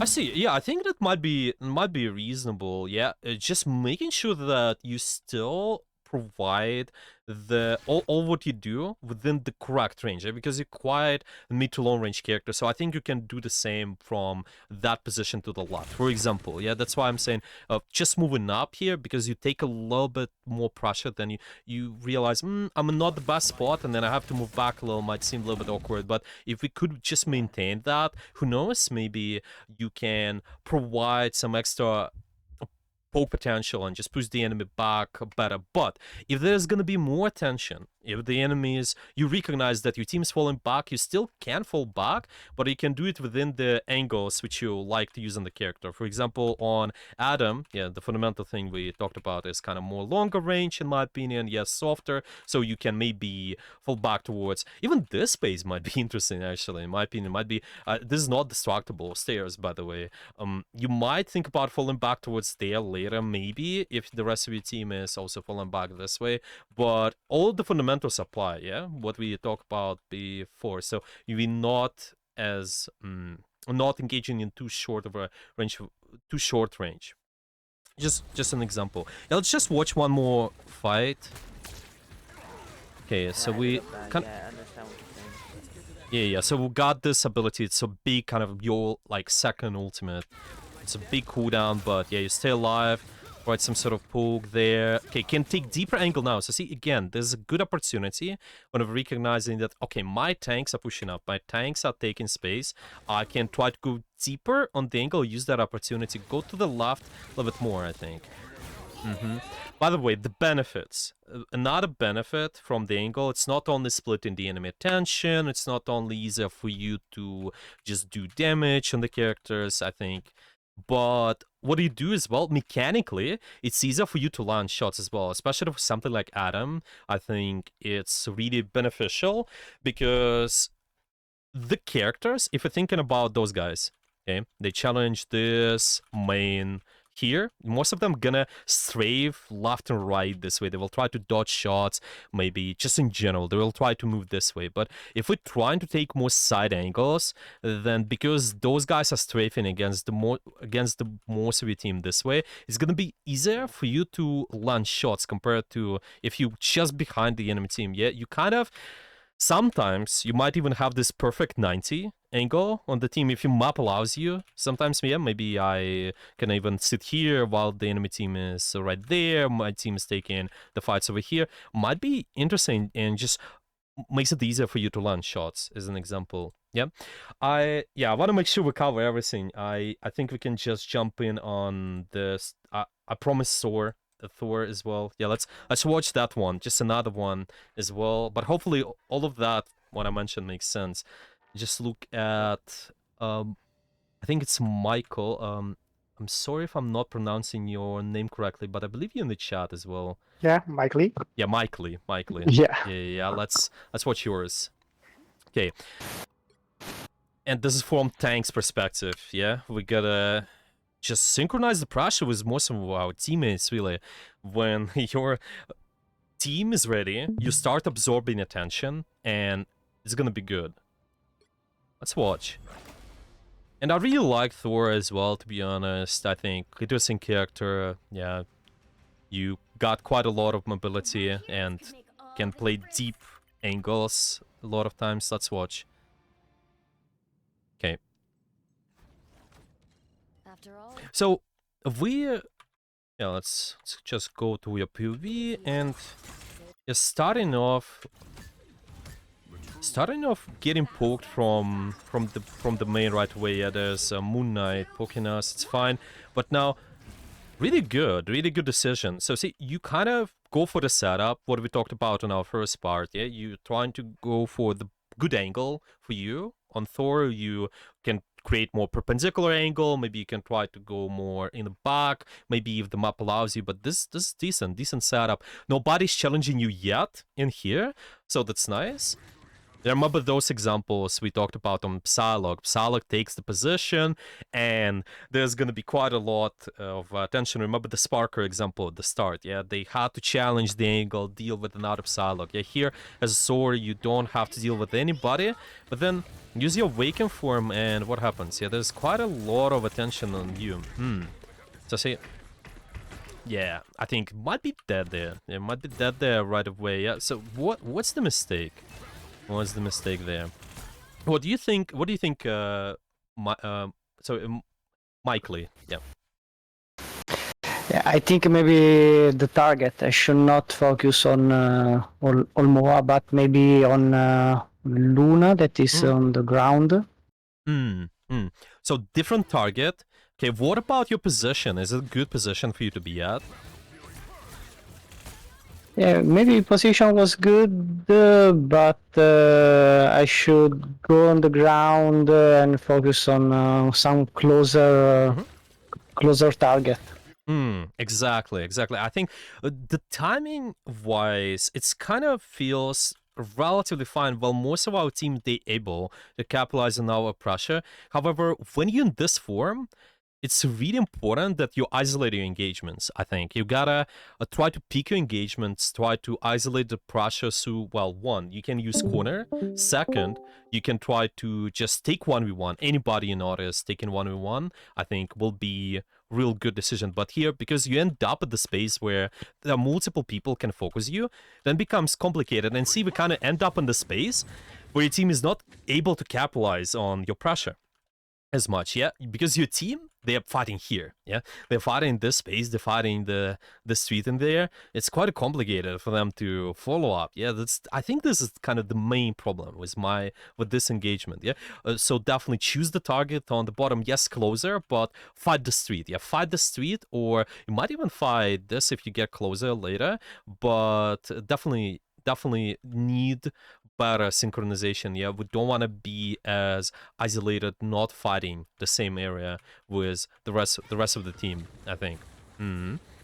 By the way, is Thor just mechanically, again, I don't want to dive too deep into it, but mechanically, a lot of times, if you notice, you against multiple characters, typically it's better if we just start engagement with some of your abilities. Maybe it's your shift, you can just try to push the enemy in, like push the tank in. If you recognize there's no good awakened use, you recognize you cannot isolate anybody. Well, let's just push the tank in, let's try to displace them and create that isolated engagement. Yeah, you can also engage the backline, of course, but yeah, this is just right away really complicated. Yeah, so what could help you? Yeah, check with the rest of your team, make sure you anticipate what cover you're using, and yeah, just generally being careful. I think it kind of dropped from that position on the top by accident as well, but happens. Okay, let's watch your second engagement, maybe. Is that a more... I had a question on... Oh, yeah. So was it that he engaged too early because the team was too back? So would the call also... Could he have also... Like, if because he had that off angle, right, on the top building. Oh, yeah. should he have waited a little bit longer, or is it just retreat back to where his team is playing and play like the main road a little bit more? Yeah, I think timing wise, I think just the time when they started doing Prussia is fine. Yeah, fundamentally. Yeah. There are two questions: is the quality of what you do with your abilities. So you probably don't want to use your weekend form there because you're versus multiple people, and you also end up in the spot where most of your team is not able to do much. Yeah, again, to just show you, yeah, what happens there. My team, they're not able to follow up inside this building, so this is bad fundamentally because of that attention we're absorbing.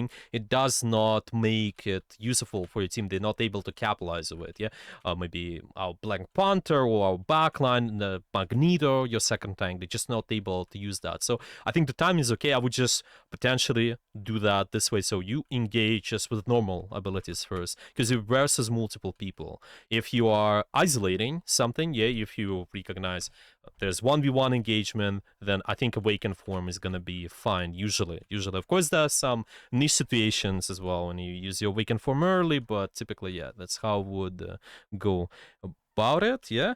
So notice. Mhm. Sorry, I don't mean to keep interrupting, but he got pushed down into that place and was isolated by the Sioux Storm. Yeah. While he was in his awakened form, right? Yeah. So. Oh yeah, it was actually yeah. That's right. So you didn't drop by accident even. Yeah, he was got pushed away even as well. So this is one of the important parts too. Yeah. So what's the question?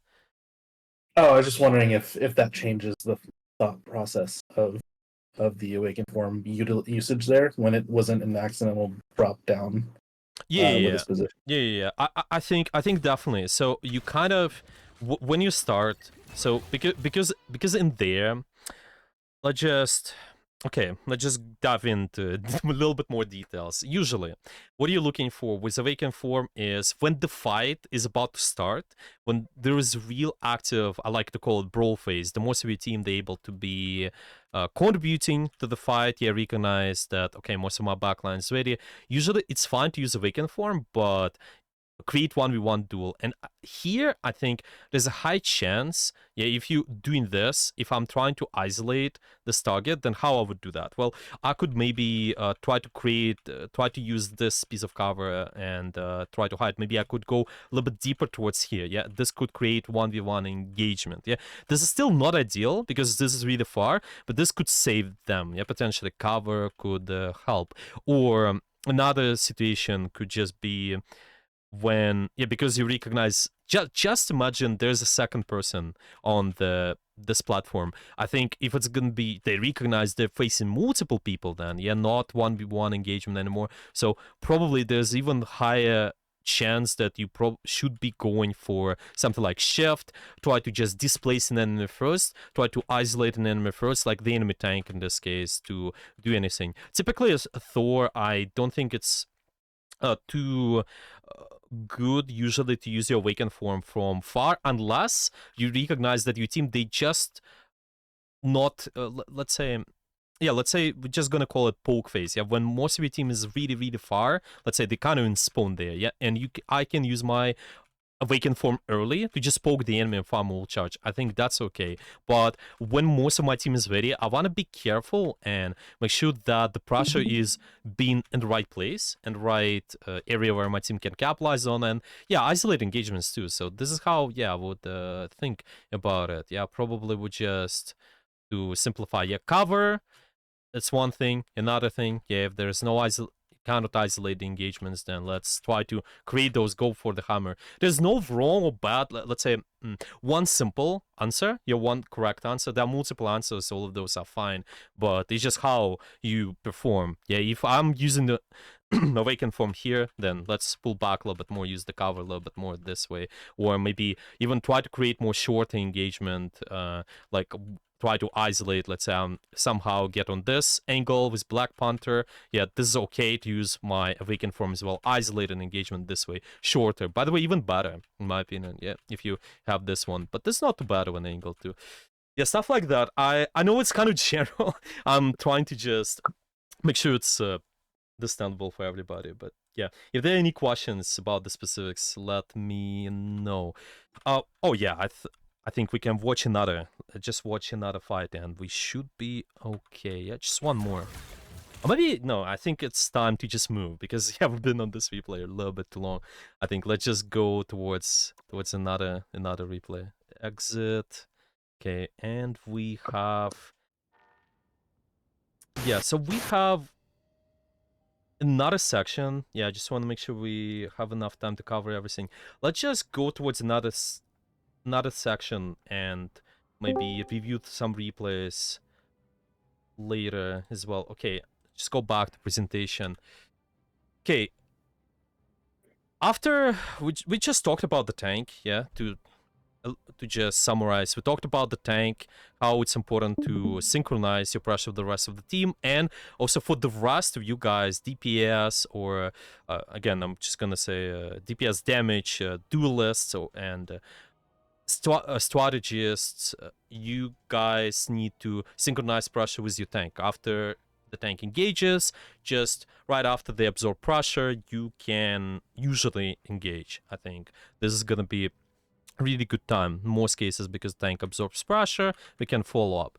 Now, another important part about your engagement is usually you want to try to synchronize pressure around resources on your team and the enemy as well. So related to your team, what are you looking to do? You usually want to engage with your big cooldowns, whatever you got. That's something we can talk about later. And you also looking to bait the enemy to use something. You just looking to bait them to use certain ability. Yeah, maybe for example, really oppressive ability on Winter Soldier when they hook you, yeah, when they just hook you in. It's not as good usually to end up in a middle of everything, 100%. So it's a good decision to typically bait it, yeah? Or you can, on other hand, engage with your abilities. Yeah, maybe my Winter Soldier hooks somebody in, I can just try to synchronize the pressure with them as well, okay? So just the matter of synchronizing with cooldowns. Big Burst, this is another one. Big Burst, it's all about, let's say, Hawkeye's arrow, maybe Hyla's damage, I think it can be considered high burst, or maybe Widow's charge shot, something like some combos on Spider-Man, for example, when they engage. Yeah, there's really important that they engage around the stickiest. Yeah, when somebody is just sticky, then they can do more damage, as an example. And another thing is engaging around ultimates. Okay? I'm thinking, let's just watch what good looks like, yeah? How players, just generally speaking, engage around the resources, synchronize their pressure. I think I'm gonna use this example here. Again, you can watch it by yourself later, and just gonna copy and yeah, let's watch. Okay, Marvel Rivals, go in there. Achievements, favorites, much replays. Here we go. Okay, so there are quite a lot of high rank players in this lobby. If you know Kragi, this is Thanos. I think they're top 5 at the moment on DPS, Dafran on support, quite high rank there as well. And team captain, I think this guy's if this is correct one, I think he's a Wolverine main. Maybe it's another team captain, but I'm not sure. I definitely know Kaiser, or Watch player, or Watch League player, really good as well. But yeah, let's just watch from the France and maybe Thanos' perspective as well. I think Thanos they're gonna play Black Panther. I'm just gonna be curious to see how they synchronize the pressure around the resources and just around the ultimates as well. Cooldowns, big burst, anything with, especially with those characters, is really important in my opinion. Okay, and yeah, so this starts right there. Okay, there was an accident. Made the screenshot. Okay, what we usually see on Black Panther, they try to take a deep angle. Why? Because they have a lot of mobility, something we talked about right at the start. Good setup is important. Let's take the good position, and later you can do your own stuff. You can just try to engage, but you gotta engage around the resources. You can also scout and check, my team, are they ready to do something with my cooldowns, with my ultimates as well, if you have some, okay? So Black Panther is quite good at dueling people as well, but you can notice that quite a lot, I think, gonna be patient. They should be patient and just see, okay, is there any pressure to be done from the rest of my team? Yeah, so what's happening? We can see Magneto's shields being used, as an example. We can maybe see Magic's flanking with us. So when, especially this is being popped, yeah, I recognize this is happening. It can be based on sounds. You can just track that. You can also communicate, obviously. Just say, okay, let's engage, and then you assume that this guy's gonna do something. I would not recommend, again, to rely on the communication, rather rely on visuals. If you recognize my team's engaging, especially their tank, yeah, something we talked about, the tank absorbs pressure, then we go in, yeah. We can synchronize around those cooldowns together. The Fran is also on the angle there, taking more verticality on Raccoon. I think is quite good usually, because it's trying to force out the enemy attention. Yeah, let's watch from Thanos POV. They kind of go for the combos real quick. Okay. Yeah, so there's isolated target. They try to chase that. And this, by the way, might be an exception a lot of times, because our previous notes, I mentioned that you mostly gotta synchronize around your tank, right? You maybe gotta synchronize around the resources, but there are some cases when we recognize that it's easy to get a kill. Maybe the target is low, or the target is quite isolated, and you can go on that target whenever, I think, a lot of times. And we can see in this example how they might commit towards that Raccoon a little bit more. They just try to go on and make sure they chase them down and get a kill on them, yeah? Because they're quite isolated. Just as an example. Okay, let's watch the next fight. How patient they're gonna be and what they're gonna engage around. Okay, so we're waiting, and they play around this section here because other space on the map, it's quite open. They're just waiting for the enemy team to engage, and later trying to follow up. I don't want to break it down on the micro here, but in there. Yeah. So, my opinion, yeah, this engagement might be slightly early. Yeah, what's based on? Yeah, why do I think so? Because we look at the rest of what my team's doing. Are they actually ready to follow up on the engagement or not? And the cooldowns as well, I think it's not looking as good, but still, they are getting some sort of value there, okay? Baiting out the attention, it seems. Yeah, but you want to be careful. I think slightly just a second later would be even better. Yeah, do all of those combos, go in, disengage, so the rest of your team can capitalize on it. Yeah, mostly the quite decent engagement. So see, this is again a good example when I recognize my team. So if I look at the cooldowns, they're ready to use the bubble on me. Maybe you can also ask for that. And there's the stuff on the field, maybe stuff like Loki's ability. You can just do a lot of healing sometimes. Maybe you can also look at something like the front in this example, if they're on the angle, ready with me, and then look to engage. And stuff like that. I'm curious just about the ultimates. Let's push forward a little bit more and see. Okay. So this is the time when Loki is using ultimate, and you probably expect them to go more aggressive, I think. Yeah, that's when they might think that they can follow up on the pressure a little bit more. They can try to just capitalize off that pressure. Yeah, just might be an example, good example. So Loki is using ultimate, and they also decide to commit theirs.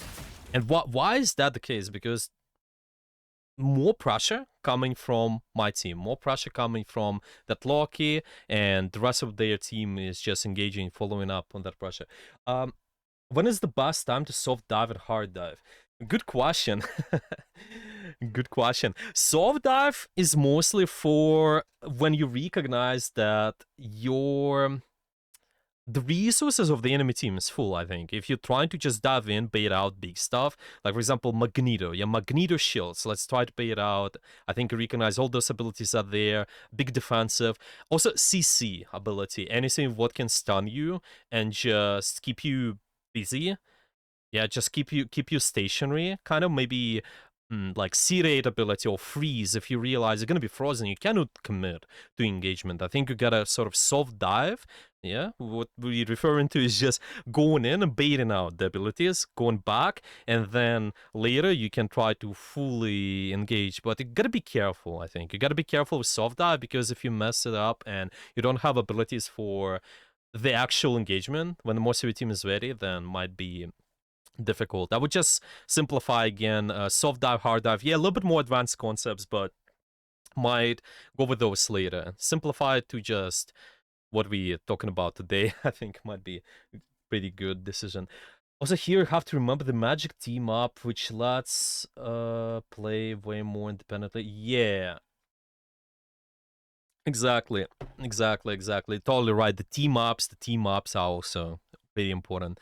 Again, this is more, I think it's less relevant to the other stuff, like what we talked about as well, but definitely really important too. I just kind of keep watching. So they did commit. There was big pressure from Loki, so they decided to follow up. Now Kragi is ulting as well. Kragi going for the ultimate, and they recognize, this can do some sort of pressure as well. And that's why it might be a good decision to commit a little bit more as well. Yeah, not only this isolated target, but also the Kragi's ulting creates more pressure as well.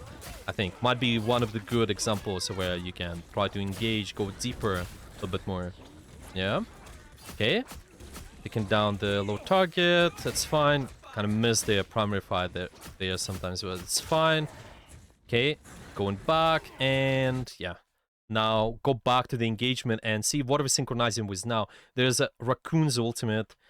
They use an amplifier, does a lot of damage. Again, we gotta engage, gotta go in, yeah? We gotta push forward, we gotta take space. Yeah? It's based on ultimates, because your teammates are actually using those. They're taking space with those. Big thing to pay attention to those. By the way, something I mentioned in the presentation, I'm just gonna exit this replay for now. Something I mentioned in the presentation is you can a lot of times ignore the setup if you recognize there are a lot of ultimates being used, or maybe just even single ultimate. You can attack almost whenever and ignore the setup more, because we talked about how taking angles, taking the good sideline is important, but if the ultimate is up, why not to just go deeper? Yeah, because why is that the case? Because ultimate does more pressure, generally speaking, compared to the good position, in my opinion. But the last one is totally irrelevant, but does explain why he's engaging maybe suboptimal situation. Yeah, definitely makes sense. By the way, honestly, I'm really glad you make those comments as well. I'm not as experienced, in my opinion, in micros as well. I still need more playtime, and I have a lot to learn, to be honest, too.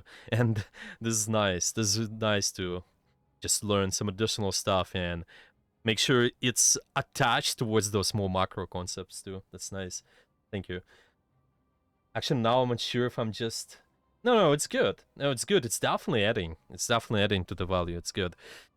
Okay, anything we didn't mention? I'm curious. Well, it's quite a long lesson today. Yeah, well, I was planning to do it for 2 hours, and I think we maybe as a last...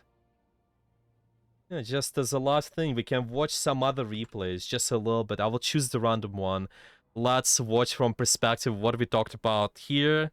Cooldowns, big burst, ultimates, are those being used or not? And let's see, okay, that player, are they synchronizing the pressure on those? Let's use this one.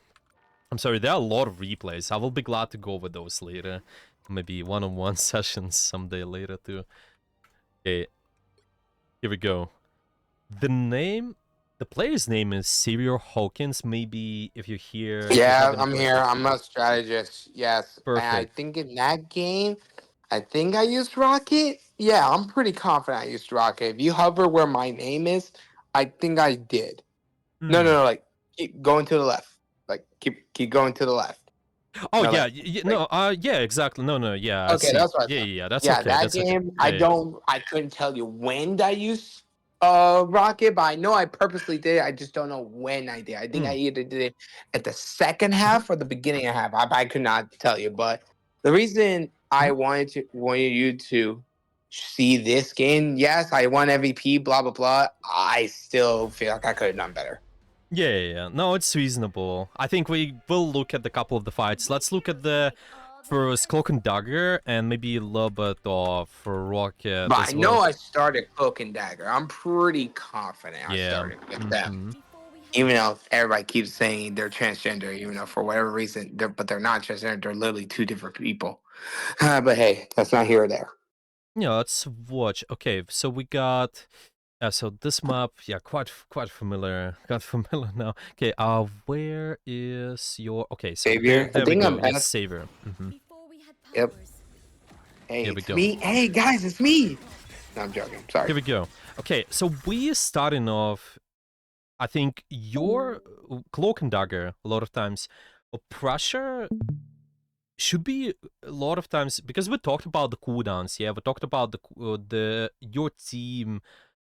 When they do pressure, you can kind of support their actions. You can try to enable them doing something, or maybe just say, okay, are they doing something big, and then synchronize with them. Yeah, I think quite important what you do with all of those abilities. Your right click, your E. I think your right click, you can place it more on the corners. Just think, okay, what space we're kind of holding. We just pushing, for example, here, if there's a lot is going on at this choke, okay, I can just place that right click and make sure everybody's healed. But when to do that? Yeah, what is based on? Well, one, you can just think about the big cooldowns on the enemy team. Yeah, you can think about, well, maybe they got Moon Knight when he's placing an Ankh. Maybe there's a Thor, he's using Awaken form as well. Then I can put more attention towards my team. Maybe you also recognize somebody's frozen.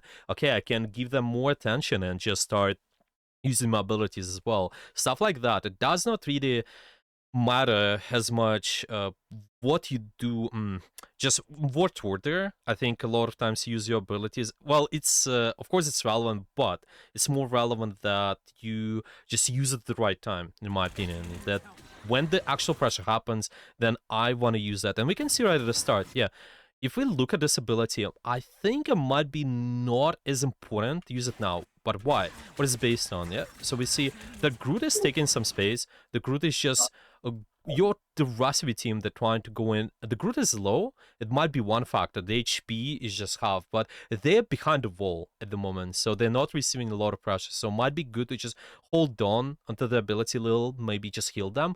But when you recognize when they receive a lot of pressure, then we can start using the ability. I think, yeah, you can just start using something. Think about it this way, as a bait as well, because we talked about how your resources, you can leverage those to make an enemy team to do action. So if I have this guy half HP, that's fine, and if he has the wall cover, sort of, then he's not taking as much damage. But once this is not happening, maybe he's out in the open, he's half HP as well, kind of critical HP, then start using something, and most likely there's going to be commitment from the enemy team. So you can even force the enemy out of the position this way. The pain of killing Yang, says Dagger. I feel that, yeah. Can you watch Minds next when you have time? I think it's gonna be probably our last ones. The lesson, I also want to make sure that do not overwhelm you guys, and also, yeah, I think 2 hours talking might be a little bit too long for me. Straight away, 2 hours might be a little bit complicated, but yeah, we can definitely do it later. Yeah, so see, you kind of can hold on it, and later you can use it on maybe this example. Yeah, when they start in space, maybe you also recognize the critical might be okay. There's also some your positioning is not ideal. I think you kind of place yourself out in the open. It could go towards the left in this case a little bit more if you want, or to the right, so you have a different angle and you're not as close to the rest of the enemy. You don't need to.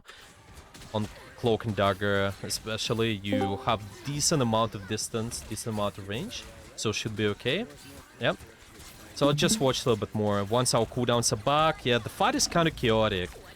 I see this what might happen to you guys as well on support. Yeah, your cooldowns just might be forced just because of that too. When we play out in the open, there's no cover near us. You might feel an urge to just fall back towards unfavorable spot and just maybe give up some space where you could be holding. You can be holding and putting up more pressure, I think.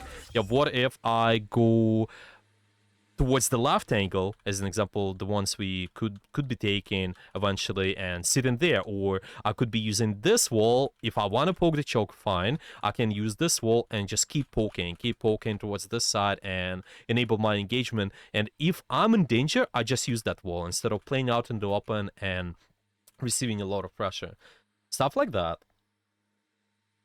Gotta change the cloak to break them fast. That's okay, yeah. Yeah, just read in the chat. Okay, let's keep going. Yeah, gotta break the angs faster, by the way, too. It's really important, so you're not receiving a lot of damage there. Okay. Now we gotta reset. You gotta reset. Why as well? Because your tanks are gone, and we mentioned, yeah, you also can synchronize around your tanks. You can fall back a little bit more, give up space. I think you can do it faster. You also have an escape with when you in the form. Yeah, when you're in a cloak form, you can try to move yourself, try to take some verticality. Okay, taking space, and then going for the damage in the just on the main there. Sure, use the ultimate. Right, so let's look. Just zoom out a little.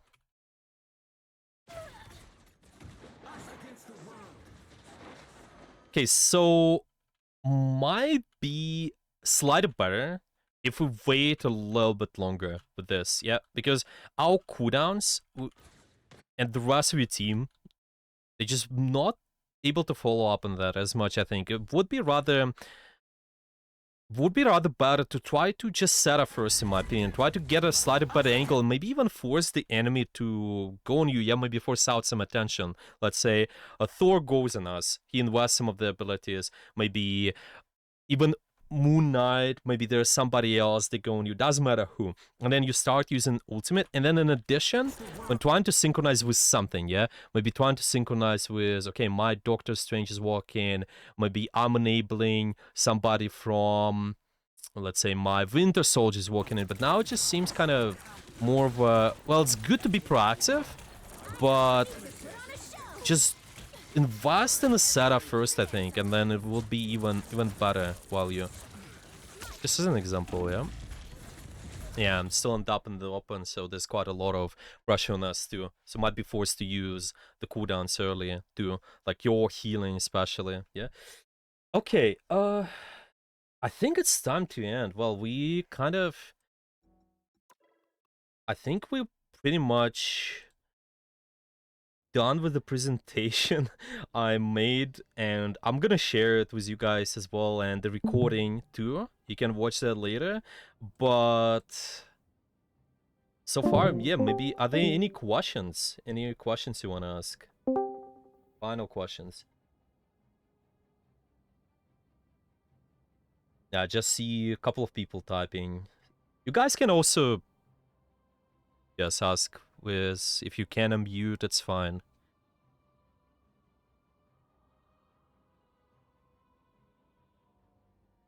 Okay, for real, and it's one of the strongest ones. I almost always win team fights with my CD ult. Yeah, it's good. It's a good addition. Okay. Yeah, if there are gonna be any questions later, guys, just in general, always feel free to message me directly, maybe ask questions in the channels as well.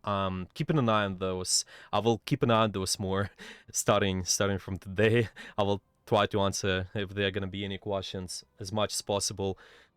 And to just end the presentation, to just kind of end this sort of a lecture, I highly suggest when you practice all those ideas, make sure you keeping it simple. Something I mentioned here, we need simple and concise goals. Try to make sure you focus on one thing at a time, one goal at a time. That's what I always say after any session. You cannot focus on all those ideas at once. it's gonna be really hard to work on those.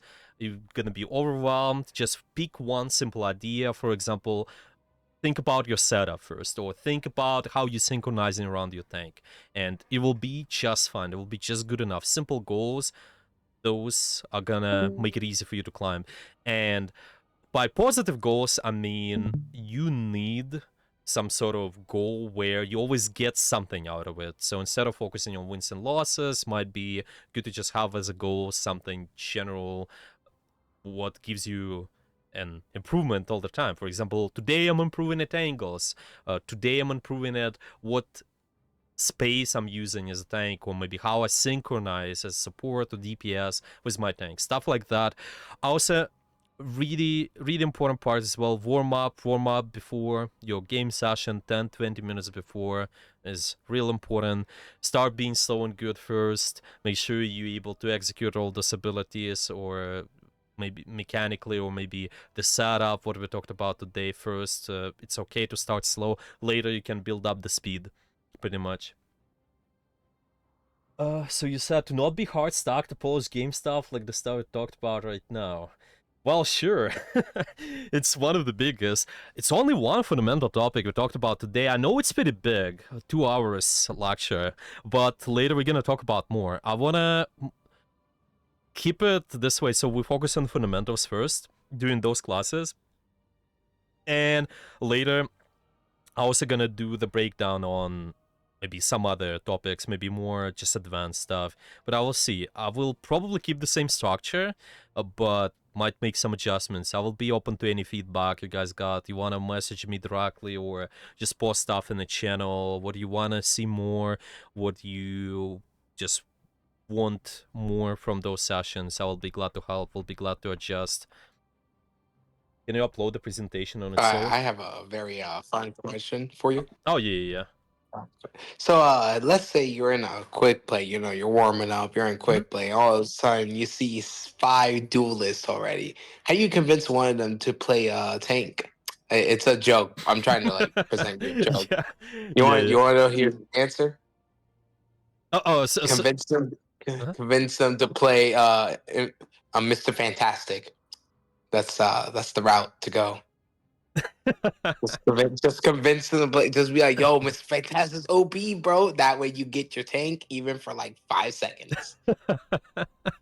Yeah, well, Sorry, I have to- Mr. I have to. Fantastic's quite tanky. Yeah, you're right, and this is the Yeah, good he place now. is. Yeah. But all jokes aside, I think one of the few duelists who can like almost be a tank. Actually, like I know he has the tank form for like I want to say around 6 seconds. Oh yeah. But it's really great. Another person that a lot of people often forget can be a tank, even though he's now is Wolverine. Yeah, Wolverine is quite tanky as well. Well, he's good at punishing tanks as well. Yeah, not only can he take hits, apparently he can also kidnap you. Apparently, Well, Uh, they, as I mentioned, there was a part where we talked about Wolverine. I think a lot of people, they tell, well, you gotta go after the tank, but why is that the case? Why it's actually good to go after the tank? Well, it's not only damage output, but they are pretty stationary. A lot of times you can just displace them and keep them stuck in a bad area, and that's why it's so easy to punish. But you can also do the same with the backline. Realistically, you can just isolate them, or maybe displace them, push them towards your team if that's possible. It's just a lot of times tanks are more in front line, you can just displace them first. But yeah, he's Wolverine, I think, so one pretty good character as well at the moment, pretty meta as well. I think we might do some analysis later in those team classes, in those master classes, sorry, maybe analyze some of the Wolverine stuff like that if you guys want. But yeah, I think might be good to start with fundamentals first. Right, I think we're gonna end, and yeah, maybe if there gonna be any questions, feel free to message me. This presentation also I will have typically some links at the end. There's just gonna be links to my YouTube, Twitch, and the channel with VODs. I'm gonna post free content there as well, just so you guys know. But at the moment, it's mostly Overwatch, but later I will upload some Marvel Rival sessions as well. It's just I need I need the free time to upload the content. By the way, there's gonna be sort of guide coming in on the YouTube channel, I believe, on the main one. Should be. There will be a guide soon, but yeah. Any other links, useful links, I will post those. Okay, I think I will need to ask the channel. I just need to ask the specific channel where I can post this stuff, and should be good. I will just use the Google Doc, and should be good. You can have all the presentation and all the notes gonna be there. Okay, let me read. Any final questions? Thanks, GFAS. Good lesson. I'll definitely use this fundamentals in game. Nice. Thank you, guys. Thank you. Yeah. All right. Yeah, I will see you later then, and good luck in any games. Good luck with the characters, soldiers. I hope those fundamentals will help you guys. All right, I'm gonna stop screen share, and I will see you later in the next class. Oh, by the way, tomorrow is gonna be Coach Scrims as well for Europe, so you guys can join. I'm gonna be participating in that too. Good night or evening for you. yeah, it's a night. I'm from Europe, so it's a night at the moment. But yeah, I'll see you guys later. Good luck. Bye bye, everyone.